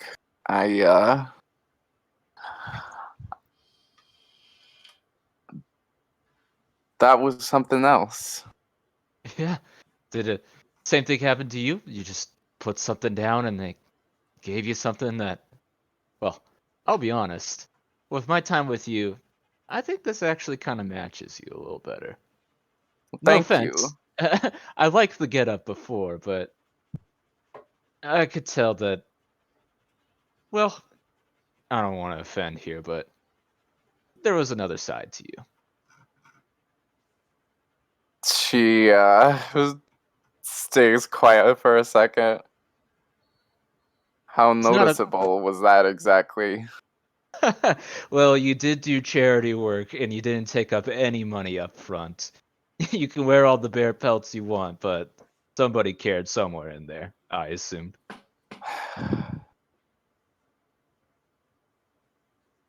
Just keep it to yourself.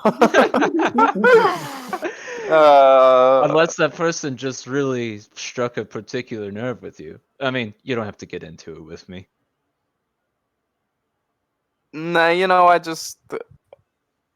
I see a pretty face sometimes and I make stupid decisions, but why didn't you warn me about that window? That was wild. What do you mean? Well, like when I shook the hand and the wind like shoved me through and like it was like a storm in there. How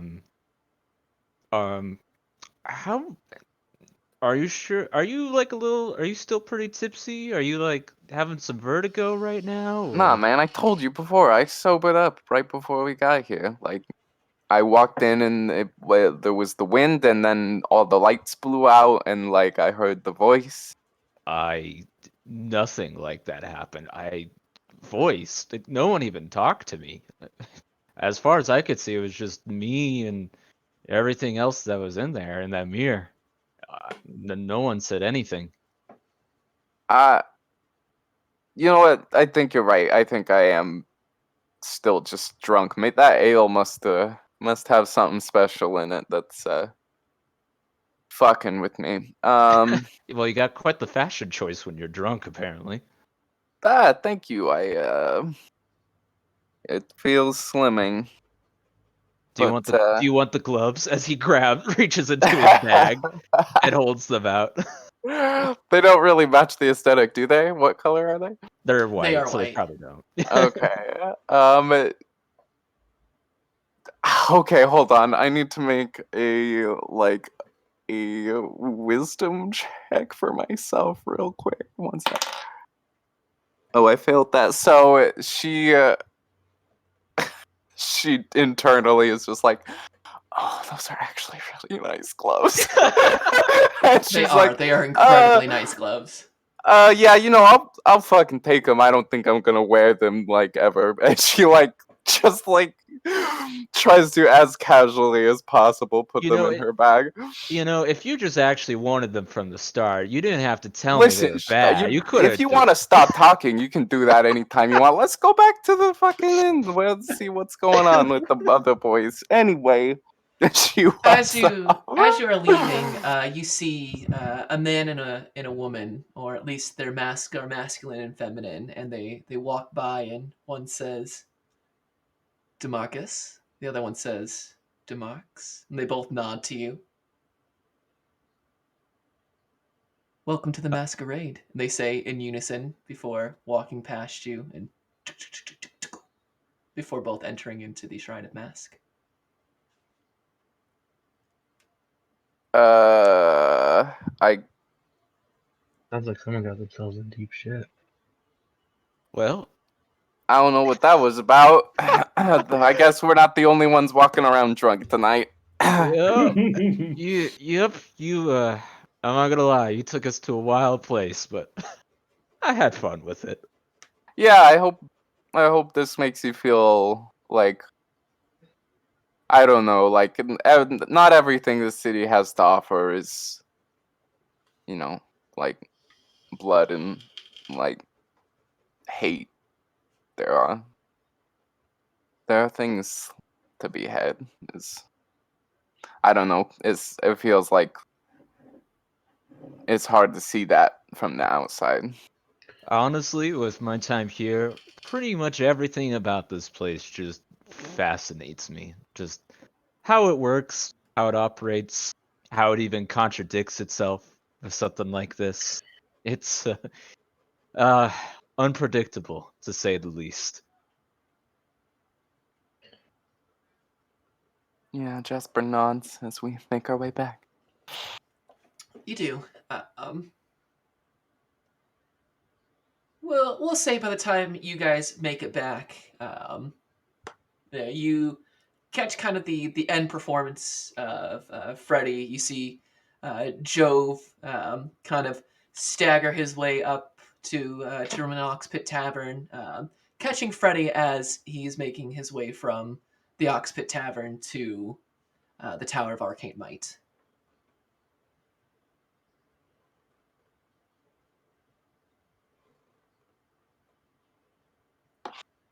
Okay.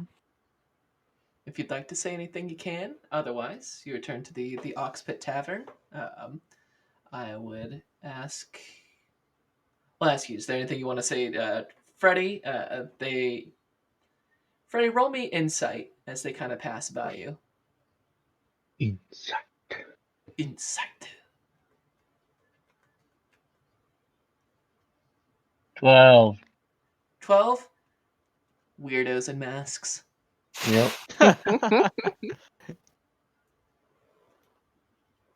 Yo, Freddy, you look like you had a good night. Yep. And he just keeps walking. Doesn't even know who it is. Just like, yep. That's hilarious. I guess he's not so good at recognizing voices. Anyway, we need some sleep. Yeah. I think it's probably been enough for one day. Plus, well, this is the first time having time on our hands here. I don't know what to do. Well, I guess I have a job, actually. There's that. I gotta That's work tomorrow. Shit. That is a new feeling.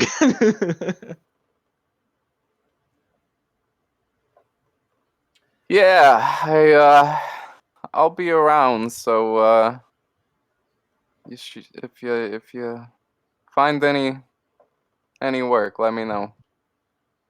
But I'm gonna head back to my digs.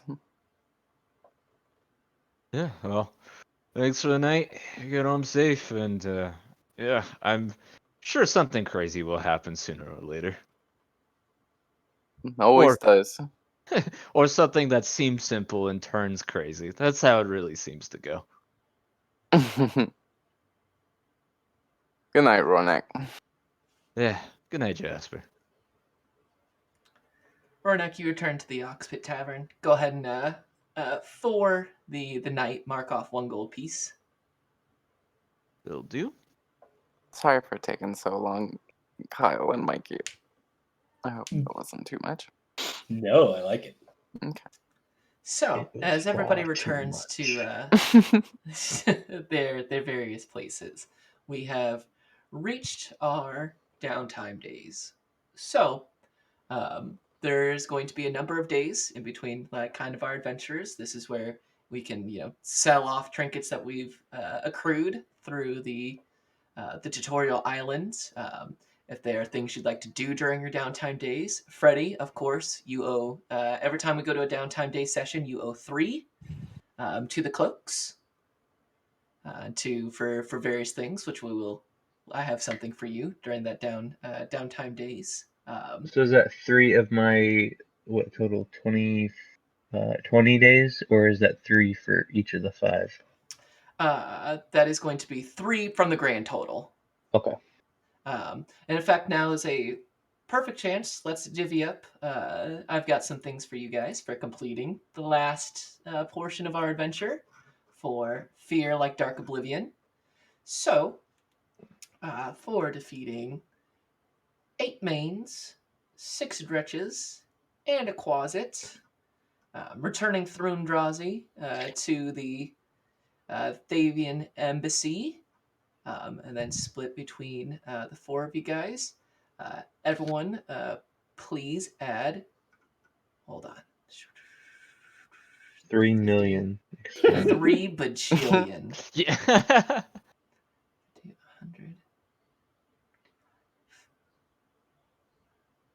At 175 experience points. Ka-chow.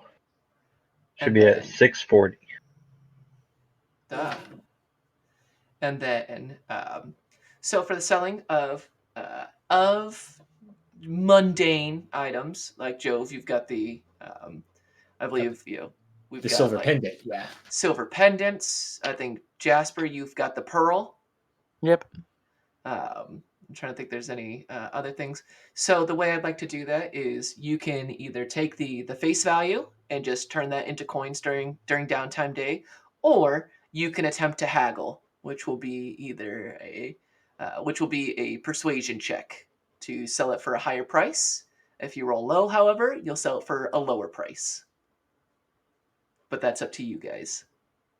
I'd like to try to haggle for the pearl. Okie dokie, go ahead and roll me a purse. Oop, before we move there, you guys get the potion of healing, of course. Add that. The opportunity, that. I will say, as meta, to join the Harpers if you choose to pull on that thread. And then another 5 downtime days, so everybody should have 25 downtime days stocked up right now. Okay. With, of course, Freddy, we'll take your the 3 for you. I have 22. 22. But yes, go ahead, Jasper. Roll me a persuasion check. Not horrible. 13. 13. Yeah, you're able to haggle, and you're able to sell for 120 gold pieces. Extra 5 each. So I believe that's 30 extra gold pieces for everybody. Jove. Ooh, okay. So for the pendant, it was 50 gold. Uh-huh.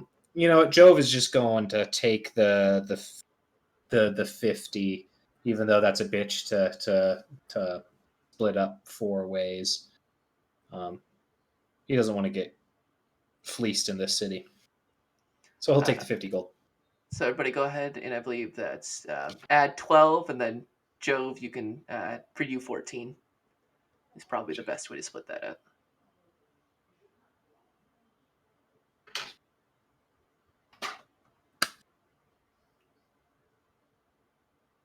Okie dokie, artichokes. So, during downtime days, so we're going to say that this time period is the better part of half a 10 day before we jump more into it. So, for those 5 days, there are lifestyles that you guys can live in. There's, of course, wretched, squalid, poor, modest, comfortable, wealthy, and aristocratic. Wretched causes you don't have to spend any money to live, but you do live in a wretched lifestyle where violence, disease, and hunger follows you wherever you go, and people will covet your armor, weapons, and the like. Squalid costs 1 silver piece a day, poor 2 silver pieces. A modest lifestyle is 1 gold piece. Comfortable is 2 gold pieces a day. Wealthy is 4 gold pieces a day, and aristocratic is 10 gold pieces minimum a day. However, Freddy, while you stay at the Tower of Arcane Might, you do not have a cost. Jasper, while you are in your abode, you do not have a cost. And then Rory, you have, assuming that you work for Crewmeg, that will cover your modest living expenses for the time being. Okay. However, You will also need to give a certain amount of downtime days to do so, if you would like. So it's 3 for the cloaks.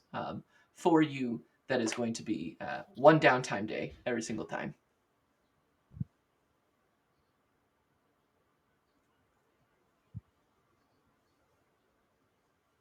Wait, so how many then each? 1 every time One we do downtime? downtime. So it's 1 for every 5 days. If we go longer, it'll be 2 for a 10-day. So you gotta give Gotcha. Okay, makes sense. for you to work and put enough time to earn your keep there. Of course, Makes you can always sense. choose to stop working, and then you will have to pay a cost. So really, that leaves Jove. Where are you living during this time period? I was thinking of checking out the Leaning Boot. I don't know if they have accommodations. Is the thing. The Leaning Boot is an underground bar. There's not a place for people to stay there. It is underneath kind of a dock house, so they don't have rooms available. It is a drinking hole rather than. Gotcha. Then I would just continue staying at the Ox Pit for a gold a day. For gold a day. All right, so go ahead and mark 5 gold pieces off, but you're covered during your downtime days. Okay. For a modest lifestyle. Now I know there are a number of things you guys wanted to check into. So go ahead and everybody roll me a d20.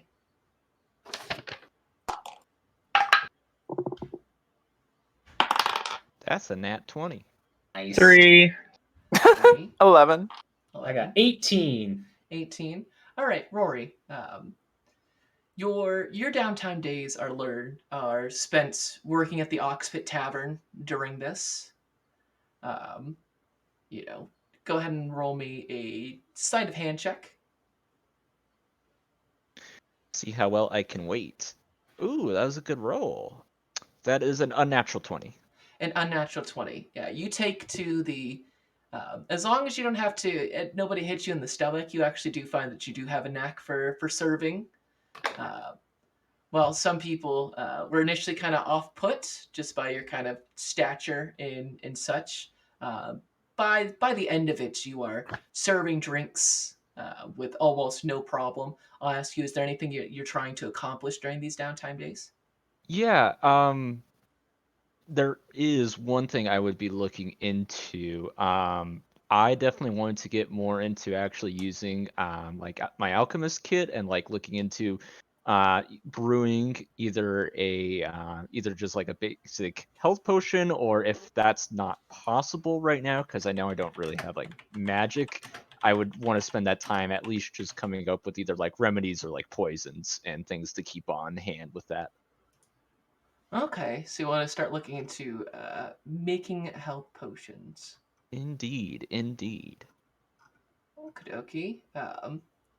To make and you have the herbalism kit, I believe, correct? Yes, And I you are do. proficient in it? Yes, I am. If you would like to make a potion of healing, it is going to cost you 1 downtime day and 25 gold pieces. Cool. I am more than happy to do that.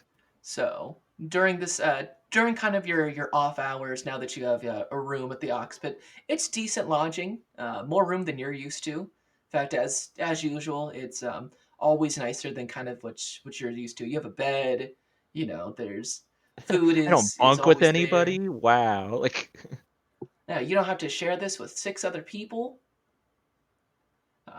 You start getting into it. So, how many potions of healing would you like to make? I'm willing to put some decent money in, so I'll make 3 of them.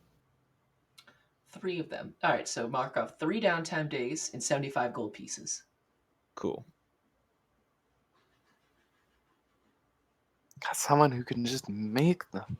We So kind of nice. need them. Oh, Yeah. God. Yes. Thank goodness for you. Yes, and that is going off of the Xanathar's Guide to Everything table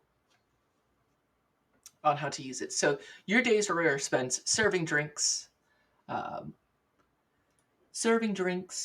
working on your health potions, kind of learning the craft, trying out different ales, still finding out that you might not be as big of an ale person as. Yeah, I'm probably a wine guy, but I just don't know what Krumeg would say about it. There are a number of wines there as well, but Krumeg is very proud of his ales, and you are always the first person to try it. Yeah, there you go. He He's does. learned to be as good about it as he can because he has a job here. Yes, he also, while you're there, tells you of a Fergus Bolt Smelter, a dwarf friend of his who is coming into town who might be looking for some protection services um, over the next couple days. Go ahead and Fergus Bolt Smelter. Fergus Bolt Smelter. That's Furgis. And Bolt Smelter is spelled exactly how you think it would be at BOLTSMELTER.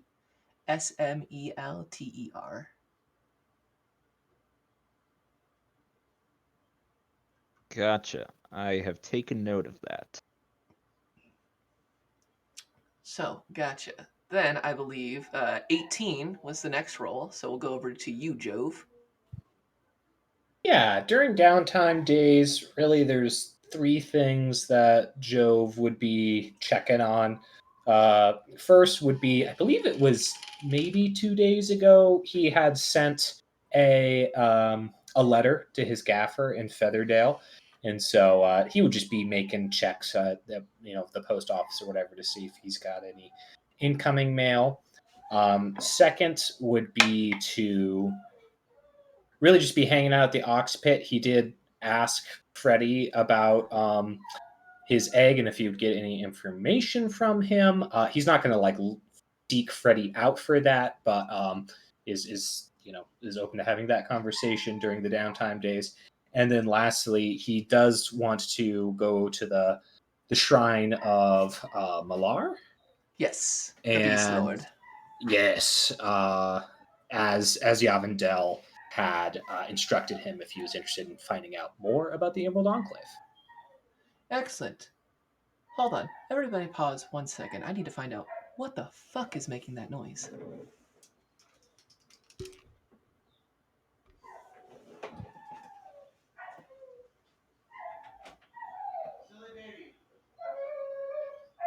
Welp. Way out. It is Walter the dog. Good, because if it was Zach, there'd be a serious problem going on. Yeah, that'd be a very different one. So you check in. There's not a letter from your gaffer at this time. It is the nature of sending letters through the Forgotten Realms. But this time, no response yet. Let's put a pin on what Freddy finds you. We'll return to that later. So we'll jump to you going to the altar of Malar. Now, the altar of Malar, if we pull up our map, is, and I believe in this right next to South Road Keep. It should be there should be a big white circle on the southern part, and right next to it, I believe, is where the shrine to Malar is located. Yeah. Not terribly far away from the Zent Ghetto, and exactly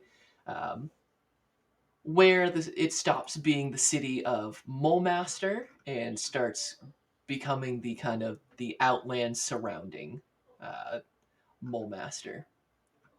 You head over that way towards the northern side of the South Road Keep, and you find a dim and dismal shack. It's on the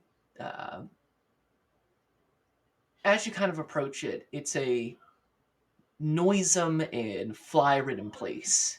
You can see almost a kind of haze of flies that kind of surround on it. And on the outside, you can see that there are dozens upon dozens of decorated bird wings, the feet of various land-bound prey animals.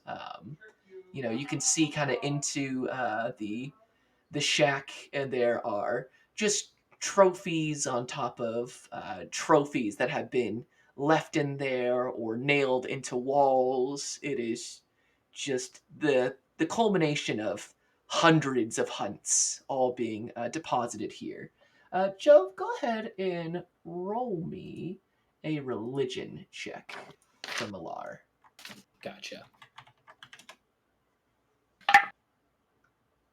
Religion, that is going to be a 16.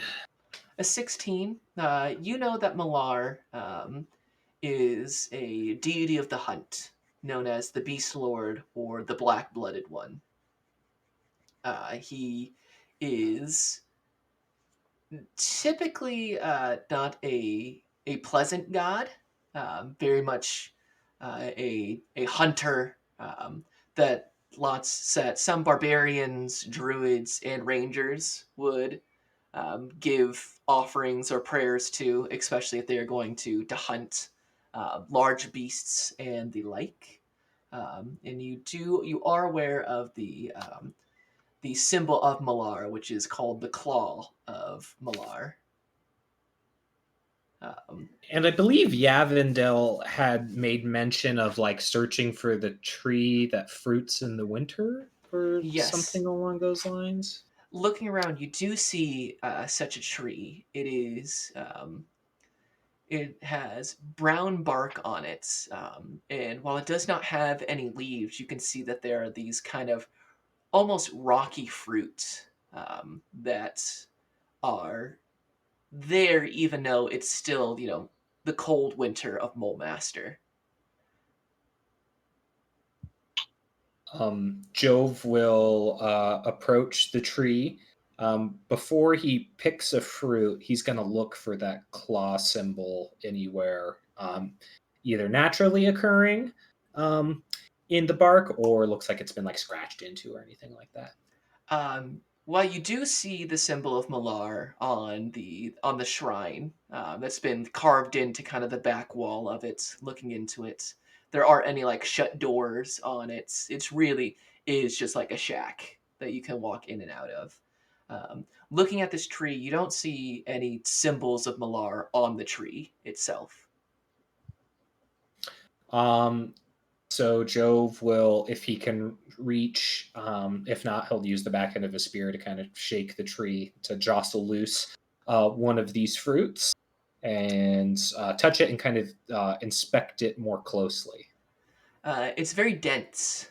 It's got more weight to it than you were anticipating, and it kind of breaks open, almost kind of like a kiwi. And as it does, you hear kind of almost like a voice on the wind, and you hear this voice, and it's Yavindale speaking. Who's at my fucking tree? Oh, Yavindale, it's Jove. You remember me with the Badgers a couple days ago? Oh, the halfling, right? Yeah, the one of the the halfling with the group of people that saved your life. Yeah. Yeah, real kind of you. Thanks for bringing that back up. But yeah, I've been expecting this. Sit tight. Just like here, like on the ground, or I mean, if that's where you're gonna sit, that's where you're gonna sit. I'm not gonna tell you what to do. Just don't go anywhere. It'll take me a little bit to get there. And the message ends. Jove definitely does not sit on the snowy ground. You sit and you wait for an hour, 2 hours, 3 hours, before finally there is a small kind of green canary that flits through and lands on the tree, and you hear a and sitting on one of the branches of the tree is the gnomish appearance of Yavindel. So, are you taking me up on my offer, or did I fly all the way over here for nothing? Did you just miss me a lot? Well, not so much of the latter, but depending on what your offer is, I think I may end up taking it. Well, if I'm going to be frank with you, Yavindel, things have gotten only weirder since we last met, and yeah, I think that you would be able to help me, and me help you, and together we could probably help the Emerald Enclave or whatever this thing is. So yeah, what do you got here for me, Avondale? I'm kind of grasping at straws here. Well, if you want to be part of the Emerald Enclave, first you gotta understand about our beliefs, then our goals, and then you and I are gonna make a trip if you want to make it official. You got anything the next day or so? Um, no, I'm supposed to meet back with my friends at about halfway through this 10 day. So as long as I'm back before then, that'd be grand. Great. Can you listen and walk at the same time? If you talk slowly, yeah. I'll try not to speak too fast. So, the Emerald Enclave. What we are, and she begins leading you out through the South Road Keep, um, heading south into the direction of the flooded forest. So, the Emerald Enclave. What we are is a loose organization of people who believe that, one, the natural order must be respected and preserved. Two, forces that seek to upset the natural balance must be destroyed, especially undead. If you like any of that undead stuff, you're going to find it real hard to work with us. Third, the wilderness can be harsh. Not everyone can survive in it without assistance.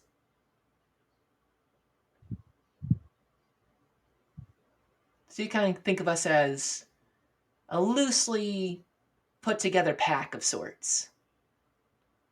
Now, our goal is to restore and preserve the natural order, keep the elemental forces of the world in check, keep civilization and the wilderness from destroying one another, and help when we can people who are trying to survive the perils of the wilderness.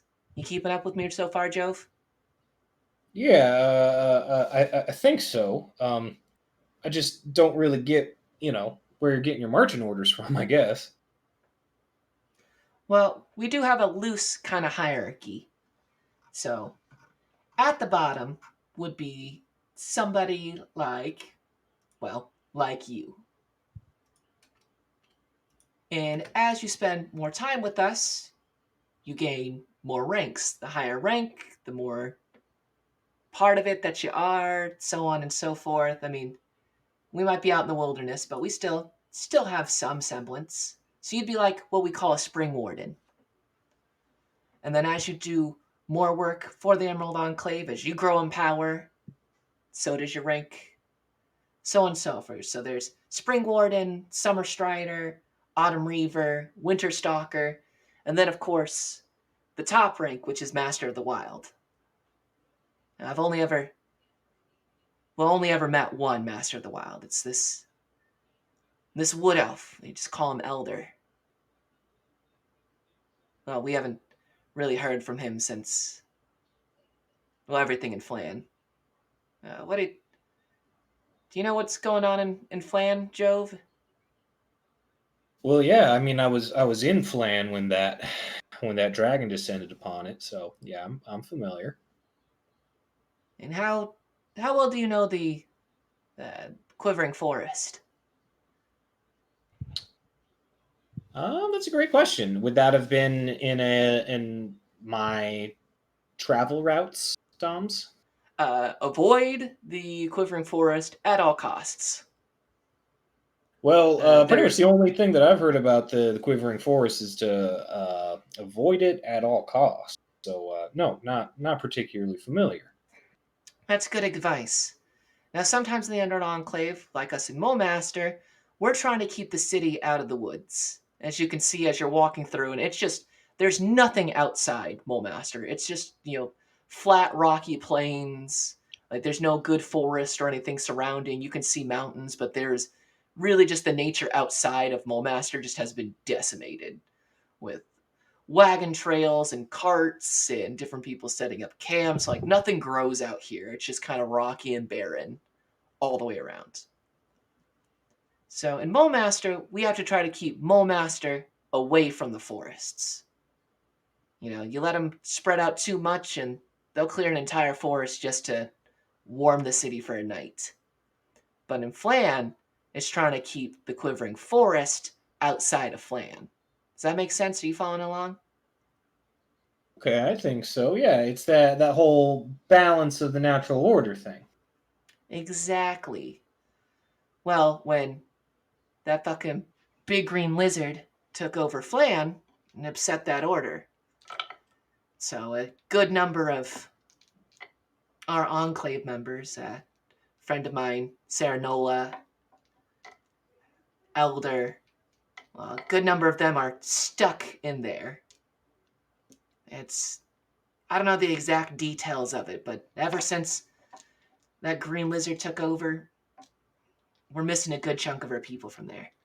Haven't heard from them, don't know what's happening, and well, normally that's not a terrible big deal. There might be sometimes you don't hear from members for months, if not years at a time, but everything went quiet after it descended upon the city.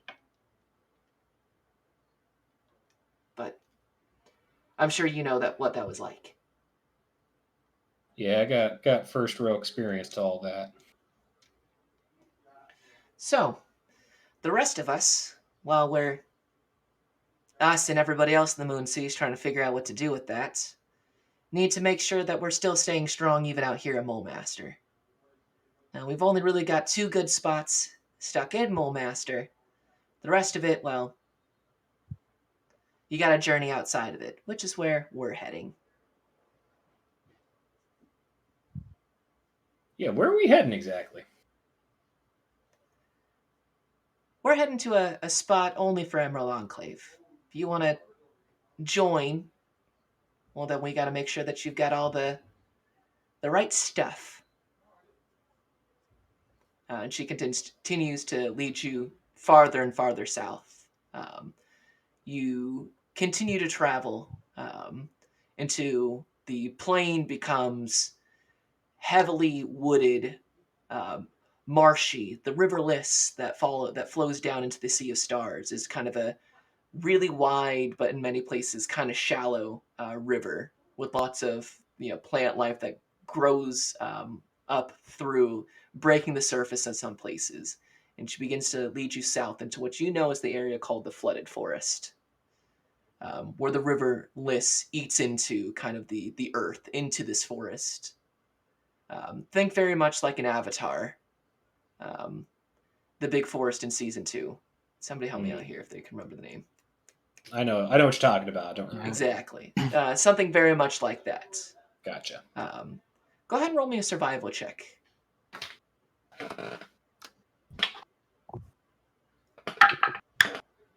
Well, that's a 19. A 19? Jove, you've been in the city for so long, you almost forgot how nice it is to be back in the woods. There's plenty of game to be hunted. Serenola, or Yavendale, continues to go over like different parts of the Emerald Enclave, talks about, big members like Elder, the Master of the Wilds, talks a little bit about the Winterhound, Delon Winterhoon Lai, a Winter Stalker. Even talks a little bit about stories of like Siren Lai, the Autumn Reaver, and part of the Lost and Found, which immediately perks up your ears. Sounds like a loser. Yeah, sounds like a total nerd. Never heard Shut of up. She sounds amazing. But you spend the night camping out there. There's plenty of game and food, and Yavendell is at least knowledgeable in the subject. As the evening approaches, she asks, "So I've talked a lot about the Emerald Enclave, but why do you want to be a part of this, Jove? I mean, you're a mole master. How much? You can hunt, you could do all these things, but you spend your whole time in the City of Danger, which is like the least naturey place I can think of. What's your deal?" Well, sometimes life just gives you a situation, you got to make the best of it. And my family's in a bit of the traveling business, and that's where I picked up so many of these skills, and it led me to Flan, which I already told you. I was there with the destruction of Flan. Well, look, I love being out in nature. I really do. There's a certain sense of home that I feel whenever I'm out under the stars and can smell the smoke from the fire and, well, just sitting around telling stories. But as much as that feels like home, so does Featherdale. And that's where I'm from. And even though that's not the wilderness, that's just as much as my home as these roads that take me in between everywhere I go. You know, you said something about the balance, and I think there needs to be a balance. Yes, we need to have places like, you know, Flan that are growing and getting bigger, even though that the wilderness surrounds it, wants to choke it out. And I think that even though I haven't loved being in Mole Master for the past few days, I have met some good people while I'm here, and you know that's something that I've noticed about everywhere that I go is that there's at least, even in the quote unquote city of danger. I mean, seriously, who puts that on the welcome sign? That's just not probably good for tourism. But even in the city of danger, I've met some folks that, well, frankly, they saved my life more than once. So I know it sounds tacky, but the folks in Flan, those lost and found, and you know, you mentioned Siren, and I'm a bit of a fanboy, so all those folks, just through their determination, they saved my life. They saved a whole ship full of lives, and I hope to do something great like that too. Uh, I've had, I've known my way around money and comforts, and yes, even though I've spent time on the road, it wasn't because I had to.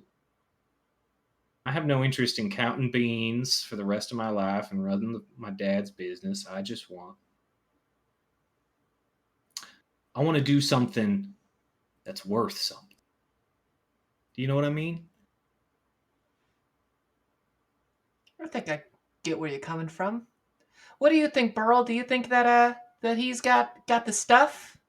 And from kind of the wooded area, you see a half orc in a number of leathers, kind of molded over, burly and just kind of that half orcish nature, with a green cloak that comes around both shoulders and cinches in the center with this brooch that's got the head of a green stag on it and kind of a background of brass. And yeah, I think he sounds like he might have a place with us. He might be a good pickup. Hi there, Halfling. Burl Kai. Pleasure to meet you. Summer Strider with the Emerald Enclave. You said your name was Burl? Burl. Burl. It's a pleasure to meet you, Burl. The name's Jove. I'm pleased that you think that I might be worthy to be a part of your company here. And you know, I need help. There's just nothing, no other way to get around it.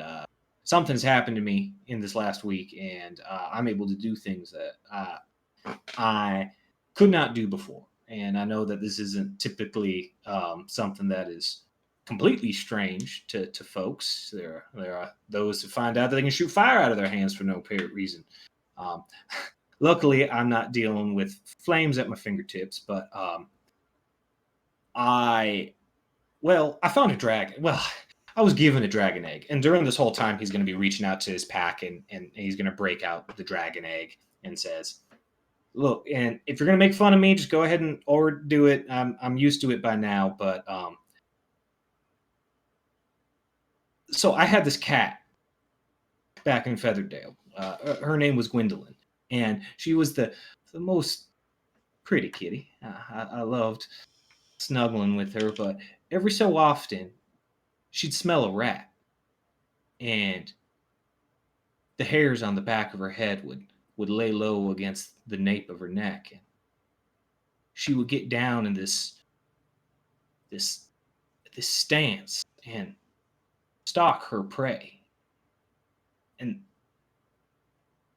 that's the only thing that I can describe that relates to what I've felt in the past few days while I've been engaged in combat. It's like this animalistic heightening of senses that has come over me. It feels like I'm Gwendolyn, and whatever in front of me is that poor old rat that's ready to get pounced on. I'm probably sounding like a No, you guys no, probably no. don't even want me anymore. Let me ask you, does it feel like you can smell more? Like you can see more? Does it feel like everything just gets turned all the way up? Like suddenly you're just more aware? Like you can feel where your teeth are set? Precisely. Well, typically we call that hunter's mark. Well, that sounds pretty well, it doesn't sound bad for my health. So that's good. Yeah, well, most people don't just happen to find out that they're channeling nature magic neither, so. Well, you're the first person to actually, give me some solid piece of information. I'm friends with the cloak back in the city, and they just say that it might be magic. I don't know. They're going to be looking at some books for me, but I had a feeling that this wasn't more a book matter. This is more of a I don't know, some kind of feeling type of thing. But Yeah, them cloaks feel like they can understand the whole world on the pages of their book. The magic is something that has to be taught and kept, and there's this leads to this, and they just completely out of touch with how nature works. Things happens to grow, they bloom, they die, and the next season comes about. and Burl, I feel like I have bloomed, and I want to nurture this skill that I have, and so that's why I'm here beseeching you today. I want to be part of the Emerald Enclave. I want to develop this power that's within inside me, and I want to help strike a balance in this world. And I know that doesn't mean that you're drinking tea and eating crumpets. That it's hard work, but I know hard work, and I'm ready to pony up. Burl looks over to you, gives you a nod up and down, looks over to Yavendell and says, "All right, I think now's as good a time as any. Yavendell, I believe we should take him to the tree." "Yeah, I think that we should too. I hope you're up for a late night here, Jove, because we got some more walking to do." Nice thing about us littler folk, right? Less weight to be sloshing around. So yeah, let's get at it. You don't strike me as the type that doesn't weigh a lot. I'm just gonna say it now. Hey, I'll have you know that I weigh over 50 pounds. Okay. When's the last time you met a halfling that weighs over 50 pounds? I don't think you've met a halfling 50 pounds before now. So, You sure you're a halfling? Oh, 50 pounds. Dear Willikers. Burl kind of laughs as he begins to lead you deeper into the flooded forest. The temperature is strangely humid, even though it's evening and cold out. Um, you can see Burrow and Yavendell help lead you through this. It would be difficult going without any good light sources, but they are nimble and deft and help you kind of maneuver through before. Um, as kind of the evening comes to a close, you can see the faintest bits of the morning starting to light up the sky. You enter into this massive kind of squat tree. It's got to at least be 100 feet in diameter, if not more. And as you go through, there's almost like this circular pond that goes out. Like the roots go underneath it. And Yavendell walks forward and kind of, she's got this, for her size, a staff. For anybody else, it'd be like the size of like a baseball bat. and she touches it to the water, and it freezes, and begins to lead you across this, walking on these frozen bits of kind of forest water before entering into, and you go in between the kind of roots and branches of this large tree and enter in, and inside it's like the tree was a bunch of smaller trees that all connected together in the center and then grew upwards, creating almost kind of like almost like a little hut, like a teepee made out of natural forest. And in the center there is a small pool, and Burokal and Yavendel stand on the opposite side, and it opens up, and you can see it goes straight up past leaves and foliage, and opens up into the night sky, and there is the last kind of sliver of the moon that you can see, starting to be encroached in by this light. And uh, Yavendel looks to you, Jove, and says, "So you sure this is what you want? To join us? To protect the balance? Say some words, do the whole thing? We haven't scared you off on the way over here, right?" Yeah, there's no hidden aspects like I can't sleep inside a house or anything, right? No, what kind of dumb shit would that be? I don't know. You hear stories along the way about. Yeah, no, I'm good. Yeah, I'm in. I'm here. All right. Repeat after me. I promise to preserve nature in all of its forms. I promise to preserve nature in all of its forms. I promise to control society's expansion. I promise to control society's expansion. I recognize that nature encompassed more than just forests. I recognize that nature encompasses more than just forests. I agree that magic should not be used for mass destruction. I agree that magic should not be used for mass destruction. I will warn against the use of magic on a grand scale for fear of unexpected side effects. I will warn against the use of magic on a grand scale for fear of consequences. Close enough. And I promise to present a united front to the outside world for the Emerald Enclave. And I promise to present a united front to the outside world of the Emerald Enclave. All right, Jove of Featherdale. Is there you a religious type? Yeah, I am. Is there a specific god you want to invoke? I remember there was you had told me a god, Yandela. Yandela. Yeah. I would appreciate invoking Yandela. The halfling goddess, huh? All right. Well, say your prayer and then reach your hand to the center of that pool right there. Okay.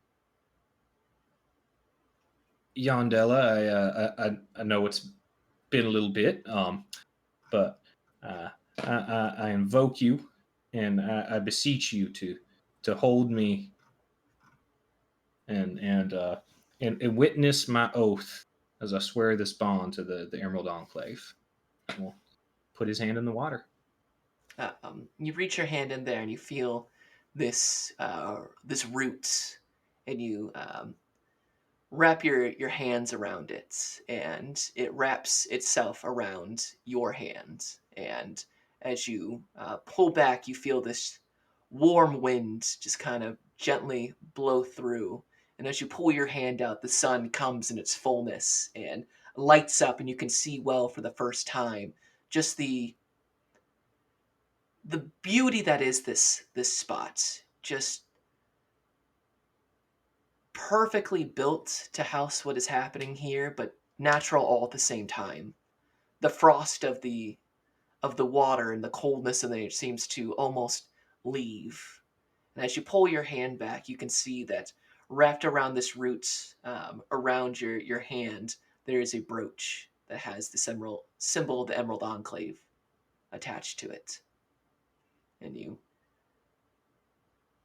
pull the brooch back, and Burl-Ka looks to you and says, "Welcome to the Emerald Enclave, Jove." Or, guess I suppose at this we should be referring to you by your new rank, Spring Warden. Joe Featherdale, Spring Warden of the Emerald Enclave. Got a nice ring to it.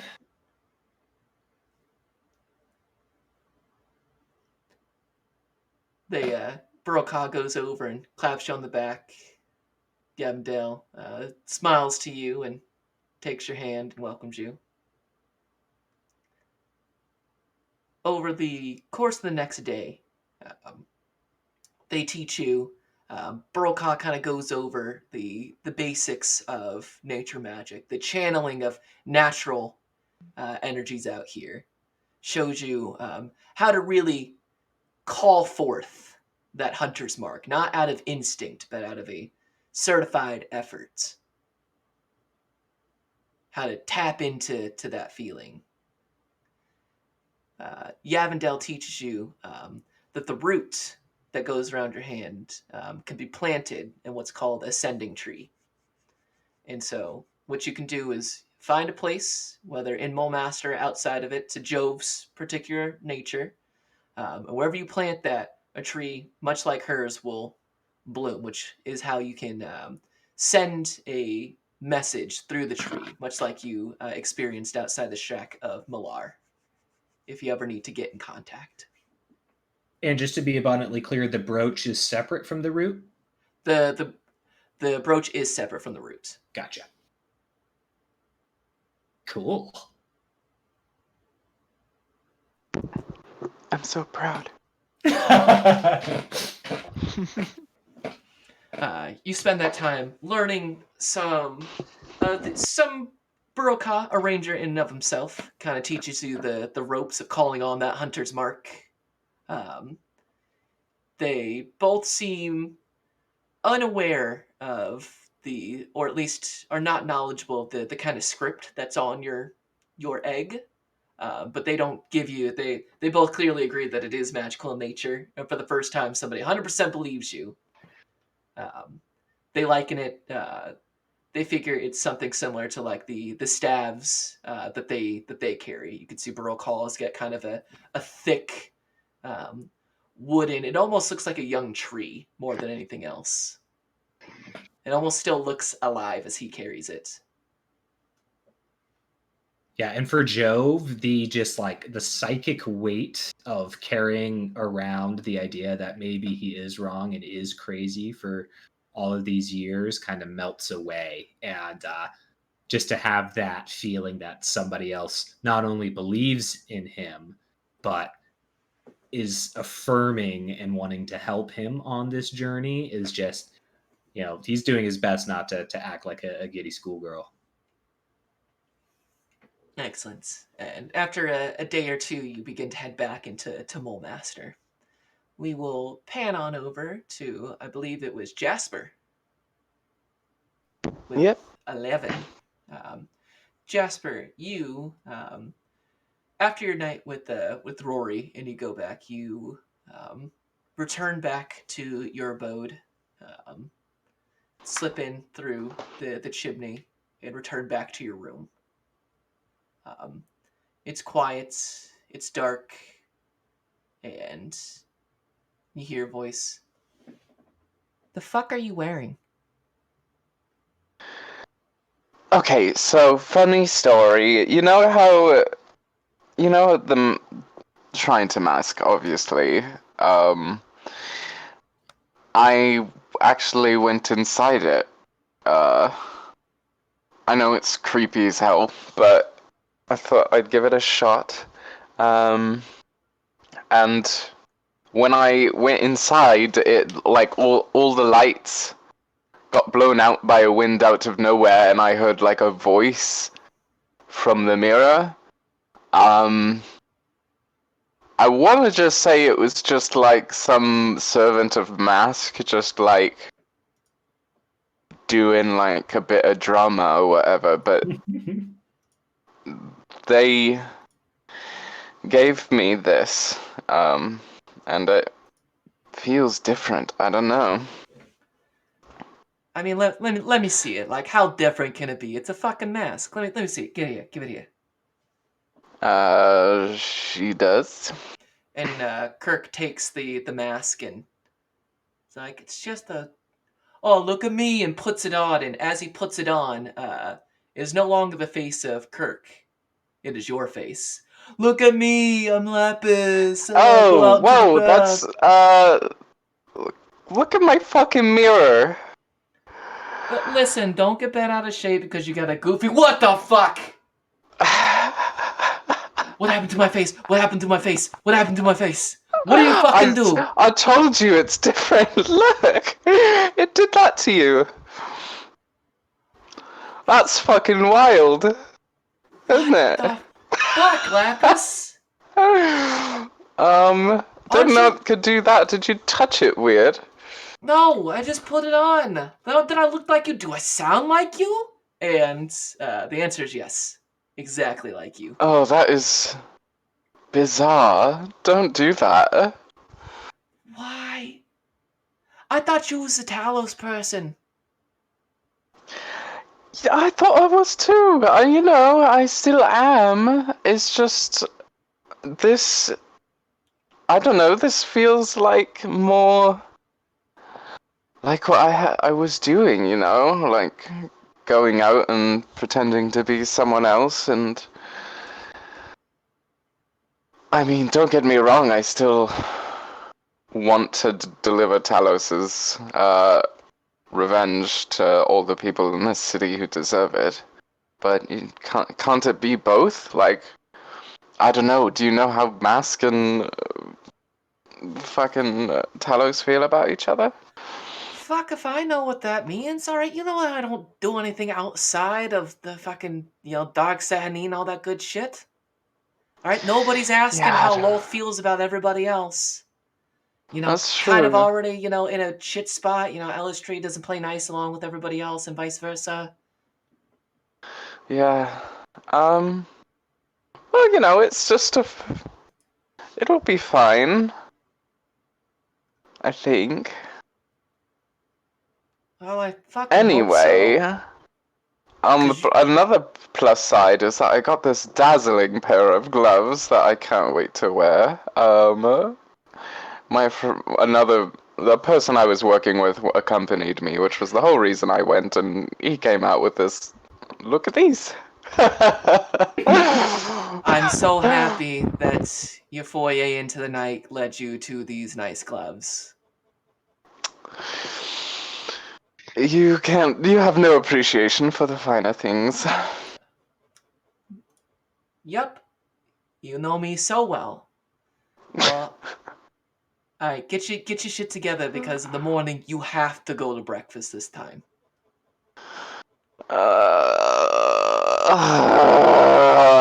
Fine. I'll go to breakfast. Listen, I have filled in for you like 3 times this week. You gots to fucking go this time. Yeah.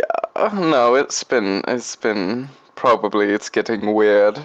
Yeah, I'll behave. I don't have a job anymore for now, so I'll behave. Oh, behave. Oh, great. Hoorays for you. Alright. Do I have to patch you up this time? How you looking? I was not touched in this last skirmish. It was amazing. I mean, Freddy almost died again, but he was fine, and another friend was much closer to dying, and he's fine too. But I'm great. Thank you for asking. Yeah, well, appearances aside, I do worry about your well-being. So, Oh. I still think this is the wrong way to do it, and I think you still think that you should just fucking cut to the chase and everything. But you know what? I'm here to help you, not the other way around. How exactly do you imagine cutting to the chase with my mother would go? Well, I'm just going to be a vigilante now, Mother. I'll be back for tea. Like, what? That's not happening. I figured that, Good joke, though. Not really, your whole, mom thing, more of, Listen, you'll tell him when you're ready. It's just, sometimes it's like a wound. The scab pulls over. Like if you wait too long, you don't change the dressing on it. You're gonna reopen that. That kind of hurt. Listen, that's just my fucking 2 cents. I don't know how I'm gonna contain my rage at him currently. I'm trying to imagine that conversation in my head, and it always just ends up with me screaming. So I'll do it at some point when it's convenient, and I don't need you pushing me on that. Thank you very much. What are you gonna do about it? Just be like, oh, you can't help me out anymore. It looks like you're stuck with my shit, no matter how I push it. So. Also, it was a very good time at the Traveler's Cloak. Thank you for that. Of course. I've tasted true freedom because of you, so I'm happy to oblige. Hopefully we can go out just the two of us in these next couple days. That sounds very nice. I think I would like that quite a bit. Plus, I really like the Okay. owners. Like over at the Traveler's Cloak. It's so nice. Everything's made out of marble. You know how expensive that must be. Wait, what the fuck am I talking about? Of course you know about expensive. Anyways, good Yes. fucking night. Good night. And as Kirk leaves you, it's not long before sleep itself also finds you. You lay down in your bed and get comfortable. And for the first time, you go to bed without being incredibly sore or having active wounds currently stitched up by Kirk. And that's when the dreams hit you. You see Mole Master. You see... It's like looking at a map, like an aerial view of it. You can feel the winds whipping around you. You can see the Tower of the Blades sticking out. You see the long hand of the Church of Bane cast its shadow across. The Bay of Mulemaster spreads out, and looking farther you can even see what looks to be the Moon Sea. And then you look back down at Mulemaster. You see the Zent Ghetto burst into flames. You see the tides of Mulemaster Bay crouch in and begin to devour the ships there. You see the Earthspur Mountains and parts of the wall of Mulemaster begin to shake and crumble. And you feel this air rise up at you, this screeching amount of air. You can hear thunder in the background. You're watching this devastation spill out over Mulemaster. And you feel the armor and the mask that you wear as Jasper begin to be blown off bit by bit. First the armor, the leathers, your sword goes flying, until you feel like it's only your mask that is left on your body. And as it begins to shatter and break away, you see your new mask falls in front of you, blocks the wind. Everything goes quiet once more, and the mask envelops you. And as you wake up with a start from this vision, you feel this weight on your chest. And looking at you, about the size of a child, is your own face. And you hear, "Look, Lapis, I found a mask in your things." Get out of my room and give me that back. "But why? Look, why is it so weird? It's so How thin." many times have I told you not to come in here? I was sleeping. Can I not have any privacy whatsoever? Nope, because I'm you're sick late for for a couple of breakfast. Give me it back, please, and I'll give you some of my breakfast bacon. Okay. And your younger brother hands you back your mask. Thank you. Alright. And she looks at him and around her room to see if he's gotten into anything else. Looking around, it doesn't appear. You immediately dart and look over at the chimney. You don't see it doesn't look like he's pulled through any more of like your armor, your gear. You don't see any like extra soot markings. It does bother you. It's like, but where did I leave that mask? Right. But it looks like besides the usual stuff, you can see that your books have been looked through. Bitch. That sort of thing. The typical, Right. what he usually goes through. Little Snoop. I thought we were over this. Have we not grown out of this phase yet? You're still a little boy who likes to go through other people's things. I'm a little Zor. Oh, I'm so sorry, Zor. And she bows deeply. I'm hungry. Let's go eat. You are forgiven. And he does a little bow. Come, Zora. And leads out his arm in this big gesture. He's all of maybe 3.5 feet tall. So you even have to kind of bend down a little bit. She leans into the drama of it all, and they regally go to breakfast. You go to breakfast in the larger hall, and already there's a spread of, all the fineries that one could expect. And you see Kirk and some of the other servants are poised and ready, and Kirk gives you a look that's only you would understand of, slept in too late, didn't you? And hides his own smile at your clear discomfort. She mouths a very subtle "I'll kill you." Before continues. sitting at your spot, you see your mother with her. She is dressed in her typical kind of regal form, a nice flowing kind of, not quite a sundress. There's much thicker pieces to it. It's almost kind of like a half jacket that covers the top, that covers the shoulders and everything before it flows out, with the singular, jade choker that she wears most of the time. Her blonde hair, already tied back and done as if she's going to an evening wear, even though it's maybe 9 o'clock in the morning at this point.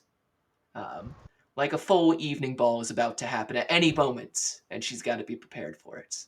And on the opposite end, you see your stepfather, the almost like an ex-linebacker, the dark hair, short cropped, the beard that is full but is perfectly every hair in place. The clothing that is always fine but looks like it's just about to break if you like flex too hard. The big forearms of someone who is more accustomed to working in irons and forges than you would see as a noble. And of course, the dozens of fine rings. In some places they're 2 on a finger. These big, meaty paws. Sits as he eats a whole steak.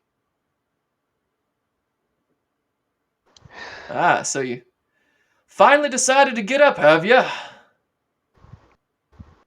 My apologies for my tardiness, Zor. You know how fragile I can be. I feel much better now. I'm sorry. Come. Eat. Gather your strength. Greet your mother. Zora? She looks past you and says, Young Zora, come greet your mother correctly. Do not make the mistakes of your elder sister. And he lets go and kind of, yes, mother. And comes over and kisses the top of her hand, and she strokes the top of his head and has one of the servants pull out a seat. You look awful, daughter. Thank you, Mother. I feel terrific. And, I should note, visually speaking, her posture as Lapis is so dramatically different than than Jasper. Her like entire silhouette like seems shrunken in comparison. But yeah, she sits. As you sit and you begin eating, and servants, of course, wait on you hand and foot, load up your plates, with all the proper things, and add tinctures to your drink to, increase stamina and vitality, and go through the process of mourning. You hear your mother say, "So, my dear Zora, what business do you have in the city today?" "Ah, yes. Well, I've looking into that matter over at Fort Iron. Had another problem with the cave systems. What I wouldn't give to find someone brave enough and bold enough to go check that out for me. If I was younger and he stretches and flexes, I'm sure I could deal with those Dwergar myself, but, well, would be unbefitting of a Zora such as myself. Don't you agree, my lovely Zora?" "Oh, of course, don't sully yourself with menial work such as that. I The mean, eye roll that happens is so severe.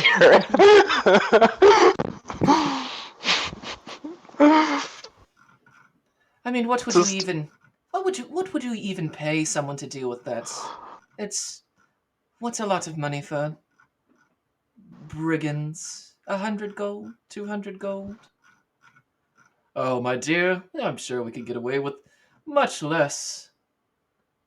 However, at this point in time, I'd be willing to offer 400 gold if someone were to deal with that issue. But we're going to find someone brave or foolish enough to deal with that. Can't risk my own men, right? Ah, uh, though I have heard. Do you know of Elmswood? The dodgy little farming community south of here. What of it?" "Well, as I've heard, it's turned into a field of ash. Now, isn't that something? Not even any speakable forges there, and still can't keep your fires contained. Well, such rabble, of course. They could rebuild again. What's a farmhouse cost, anyways?" "Of course, my dear." And that same kind of just noble trivial prattles on over and over as they talk about vomit. various things as you suffer through your breakfast. We'll pan away from the Elapis for the time Okie and go doke. over to you, Freddy. Freddy, you return back to the Tower of Arcane Might. You return, you go to a dormitory set up with your whatever things that you have brought over with you from Flan, and have a nice sleep. Uh, Feeling pretty good, especially after that playing that you did at the Oxpit Tavern. However, the day greets you, and there's a knock on your dormitory door. Yeah, hello? "Are you finally awake, young Freddy?" What do you mean, finally? "Well, I believe you're about to be late for class." I have to go to school? "What, you think being a cloak is simply just waving hands around and casting magic? No, you're I late thought for I the was, history of Mulemaster." I thought I was And you just gonna have to see do work. Nevlon Dejuan with his big curly mustache and pointed beard, book in hand, as he's almost always without, and a saucer that filled with some sort of warm, steaming liquid inside of it, probably tea, is held up by his side as he takes and puts it back on. "Yes, being a cloak is more than just investigations and magical knowledge. It is also a privilege to learn the history of Mulemaster. Those who do not know where we've been have no idea where they're going." That's pretty deep. "I'm glad you think so. You've got about 10 minutes before they will count you as tardy. I would hurry up if I was you. I heard that someone is supposed to make an appearance in your class today. Well, either you know or you don't. So tell me or just let me go.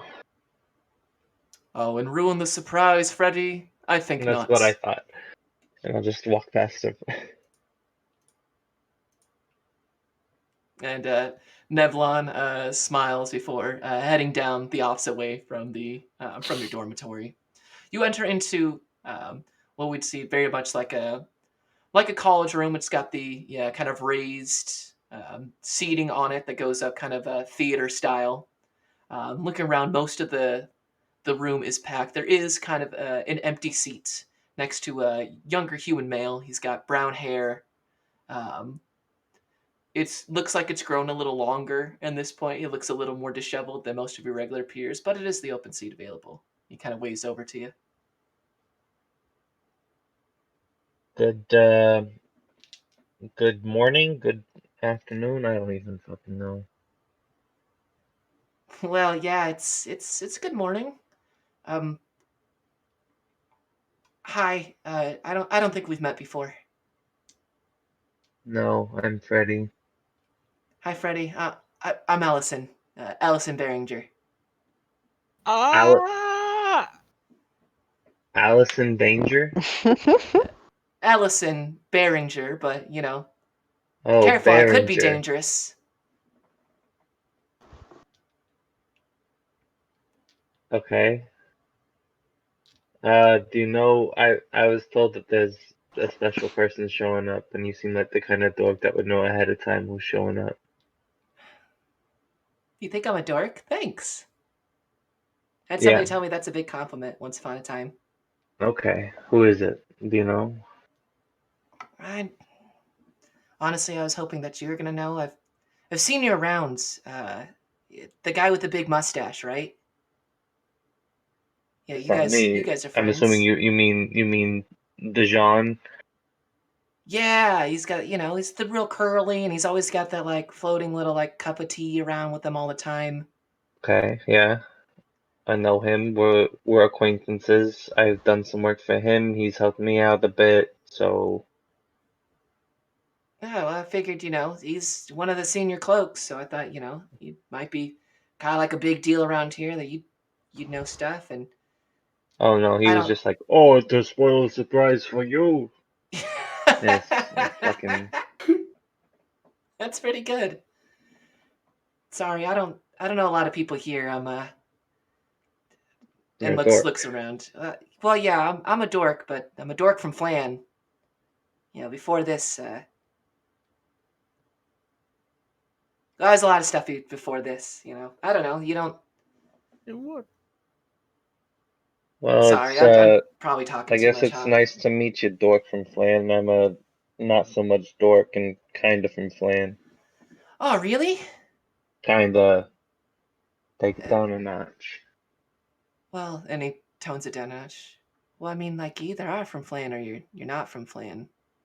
Well, like I'm not from there, like of Flan, but like I spent a lot of my growing up years there, Oh, more same. or I'm not less. actually from Flan either. Seems like not a lot of people are. Well, seems like nobody's gonna be from there now. Is that a joke or I mean, if you think the things that happen in Flan are a joke, which they were not. okay? Yeah, no, that's it's tragic. People died and it's pretty rough. But we Yeah, didn't. did you come over Mm. during that? Were you there for everything? Uh, I wasn't there for it because I kind of just left. But I was there at the beginning. Well, I glad to hear that. It's you missed out in a very good way. That Sorry, is wow, a that way to got put really it. dark, huh? Yeah, let's see if this special guest is all they're hyped up to be. Yeah, absolutely. And it sits down. He pulls out a looks to be a moderately sized with like book. It's green, leather bound, and pulls out a quill and all sorts of stuff. And you can see that he's got ink stains on like the outsides of both palms, right where his Fucking hands dork. lay. Oh, and he's got, he pulls it out, everything's put just right, and he is ready to learn as you just like sit and kind of lean back in your chair. Um, you can hear the chatter of the different, newest cloaks. Many of them look younger. You see that some people might be as young as like 13, 14. There's a couple older individuals who might be in their 40s or 50s. Almost entirely human in here. You spot maybe one half elf looking individual, but you're not entirely sure. You don't want to make assumptions. Before there is a door opens in that kind of gentle magical way, as almost all the doors feel it to open here, and a cloak walks in. He is clean shaven, doesn't have any facial hair, and it looks like he's also shaved his head as well. And he's got, oh, if anybody watched the show Gotham, he looks like Zaz, if that is a fun one. Or, gosh, what else was that guy in? He's all eyeballs, if that makes sense. Just kind of pierces right through and doesn't look at anything with any like malice or like anger. It's just like 100% full attention at wherever those eyeballs are at. I know who you're talking about because he's in Barry and he's fantastic, but I know exactly what you mean with the eyeballs. Yes, if I could remember what that actor's name was, I would say it. He's been in a bunch of other stuff too, and he's very good, and I like him a lot. Anyways, enters into the room and says, "Good morning, class. My name is Cloak Zel Tregathan, and I shall be instructing you on the history of Mulemaster. But as it is many of your cloak's first day in class, Senior Cloak Rastoshan has decided to make an appearance. Show him your utmost respect." Senior Cloak. And he makes a hand motion and bows, and an individual walks in. And they have the same cloak that you see many of you and other cloaks wear, that same kind of dark gray, almost black cloaks. However, he wears this beautifully ornate mask. It has all sorts of jewels in places, and it shines so much you can see the reflection of the room off of it. It covers the whole face. You can see almost like white hair that has been cleaned and brushed and put together in kind of a long ponytail that follows behind. And the medallion itself is not that same kind of black with the kind of gold numerals in it that you've seen many of the other cloaks wears. His is pure platinum. It almost shines equally as much as the mask itself. As he walks in, and the entire room goes immediately quiet. And there's a wave of hands and lights in the back of the room light up and pulls it in, and with a soft voice that echoes to the whole room, says, "Good morning, class. Good morning, cloaks. I am Senior Cloak Rastoshan, and you have all made the most important decision of your life in joining us here as a cloak. I have grand aspirations for each and every one of you.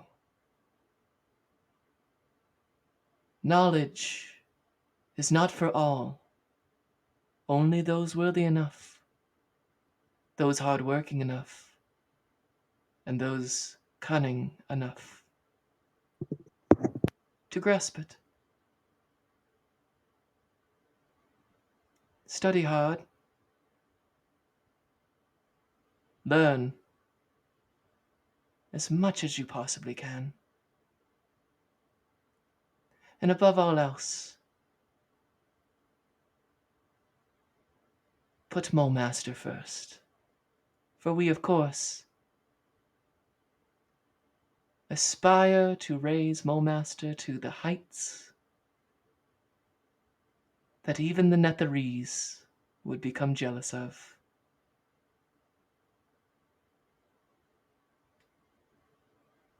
Have a wonderful day. And he leaves, and there's this smell of perfumes and just almost this sickeningly sweet smell that just emanates the entirety of the room.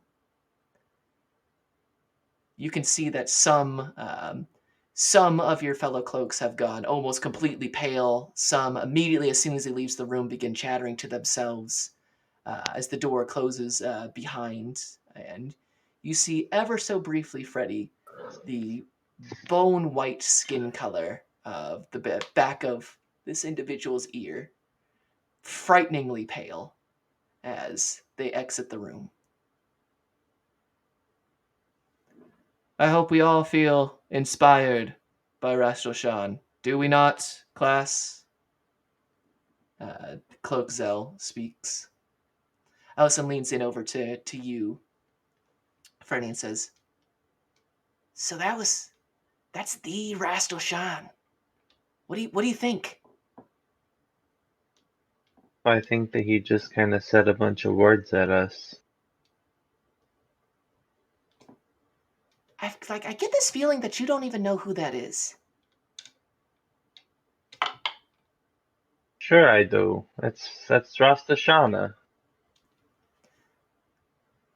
He's the really big wizard guy. You're Or wrong the in so many places, but got it correct. he's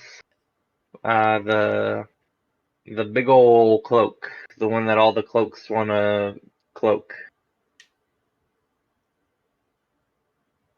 Once Huh? again, got it so wrong that you are right in the ways Yeah. that's important.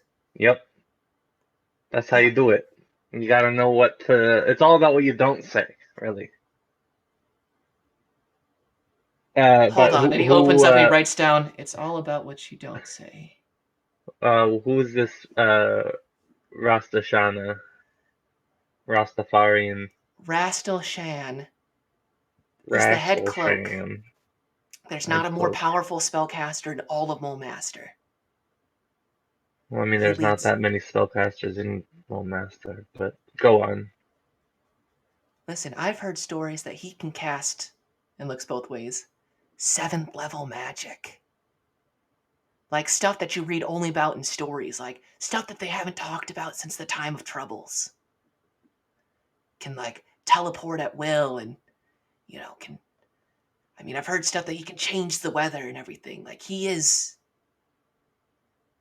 Listen, I've met some really accomplished spellcasters. I even know the Lord Sage of Flan. I worked with them personally. Heck, I even know this guy, my best friend. I miss him.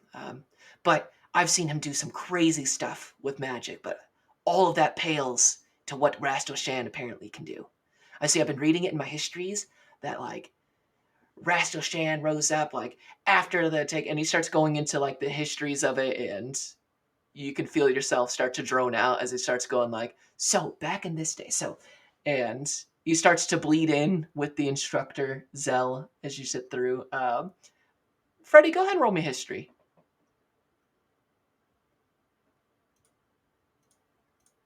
Oh, 23, not 20. 23. Yeah, you. To an outsider, it looks like you didn't pay attention to any of it. However, from your early childhood and your ability to listen to other people talk, you know a great deal about the history of Mole Master. You know that it began in 934 DR, or Dale Reckoning, as a fortress built on the River Liss. You know about that for 400 years, it grew until the Sorcerer King Nesker, Nesker, took over the state in 1317. And it was during that, Sorcerer King, where magic ruled the city, that eventually led to the rise of the first High Blade, Amdrauth Telsaner, who was the first High Blade of the city, who killed the Sorcerer King Nesker and put together the Edict of Arcane Banishments. Mulemaster, as it stands today, is directly due to the first High Blade, Amdroth Telsnair. However, you also know that in the next 30 years that in the next 7 years that followed, that there were 30 different High Blades due to assassinations and other, dark portions of history. So for you, even though some people are enraptured by this, by the time it goes in, Zell asks you, when, Freddy, when was Mulemaster founded? And you immediately answer, 934 DR. Well done. And you just breeze through the class. You have a pretty good memory of the history of Mulemaster up till about 1348 DR, when Selfaril Umdolphin, who was the High Blade at the time, was succeeded after his disappearance by his brother Razendil. That's where history gets a bit dodgy. That is well known that Razendil coveted the throne, but nobody knows exactly how that all went down. Some people say that he murdered his brother. Some people say that he became his brother.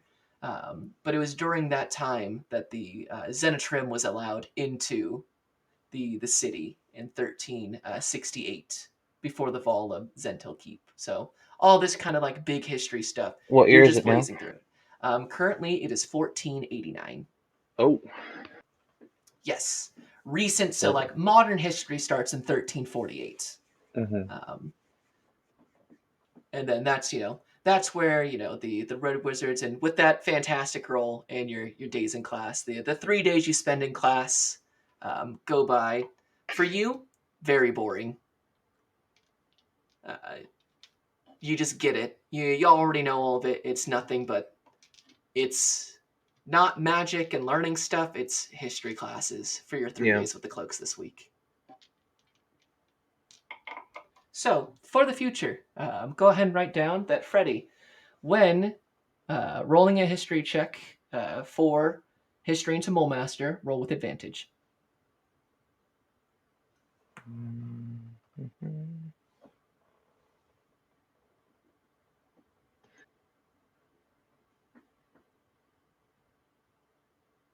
History checks about history of Mulemaster. History checks regarding Mulemaster, such as like nobility, time periods, rulers, and the likes, you roll with advantage. After 3 incredibly boring days of taking lots of history classes about Mulemaster, it finally comes to an end. And with your kind of 2 remaining days, is there anything you would like to get done, Freddy? So I was thinking of, since I have this spell book with some wizard rituals in it, that maybe I could find another wizard ritual to write in it. Yeah, what were you thinking about? Find familiar. Find familiar. Okie dokie. Let me look at that real quick. See if that's in the library. The library. Find familiar. Ritual. Roll me an Arcana check.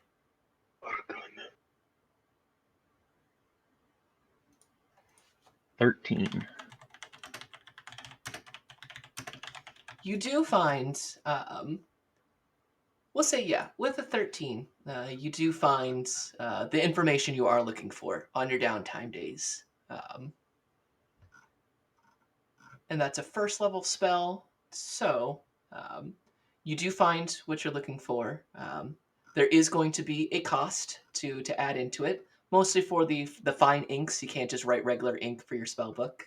Right. So at first level, that will cost you. We'll say it'll cost you a downtime day, and what's the wizards? I didn't think I'd have to pull out I think wizard it's stuff 50. for Yeah, no, I'm looking at bards. ritual costs right now. It's 50 gold per level and 2 hours per level. Okay, yeah, on one of your downtime days, and for 50 gold, you can Okay. get the information you're looking for. In fact, as you're going through, Allison kind of finds you and says, "Hey, not to be nosy, but you're gonna want to put this sigil here, unless you only want to be able to summon weasels." Thanks, Dorcas. Yeah, you got it. You know, I do prefer Allison. Allison Dorcas.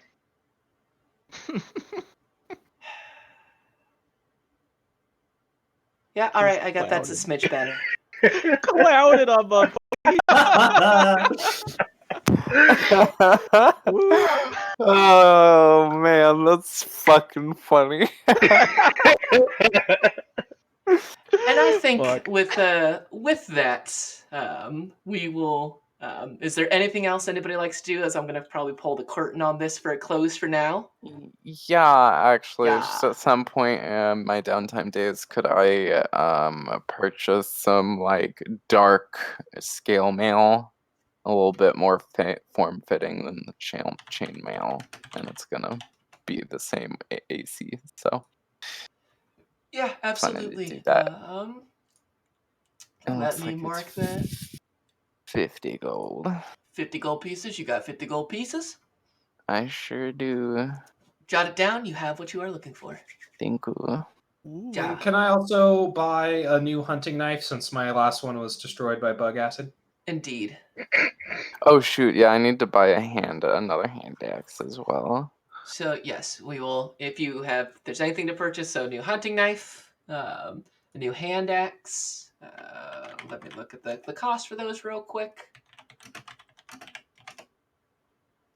Okie dokie. Where's the table? Give me the table. Hand axe. It's gonna be 5 gold pieces Okay, per hand axe. So if you just want one, go ahead. And I'll say I'll it'll be buy the same 2. as a dagger, a hunting knife, Jove. So mark off 2 gold pieces. Will do. All right, Freddie, go ahead. You have conjure familiar or find familiar. My bad. Added to your ritual list. Yep, I took 50 off. Take the 50 off. Yeah. And for now, we'll say we're going to bring our session for today to a close. And when we return back, we will, as you all make your way back to the city, we will find out which new, fresh adventures await Nice, Sue. as we return back to the Ox Pit Tavern. But that's where we're going to end it for tonight. Let's say goodnight to chat. Good night, Night chat. chat. Nighty Night night, chat. chat. Good night, chat. Good night, Maddie. Good night, Ava Costello, another TV viewer. Extra more FTOPR. Have this too. Lemon Juice is 12 and Rubber Slayer. I appreciate your continued views. I am glad and I am hoping that you are enjoying this journey as much as I am. Soon, we'll figure out a name for this adventuring group. Hopefully, instead of just the party. But until next week, we'll see you next Sunday. Bye bye. Peace in the Middle East.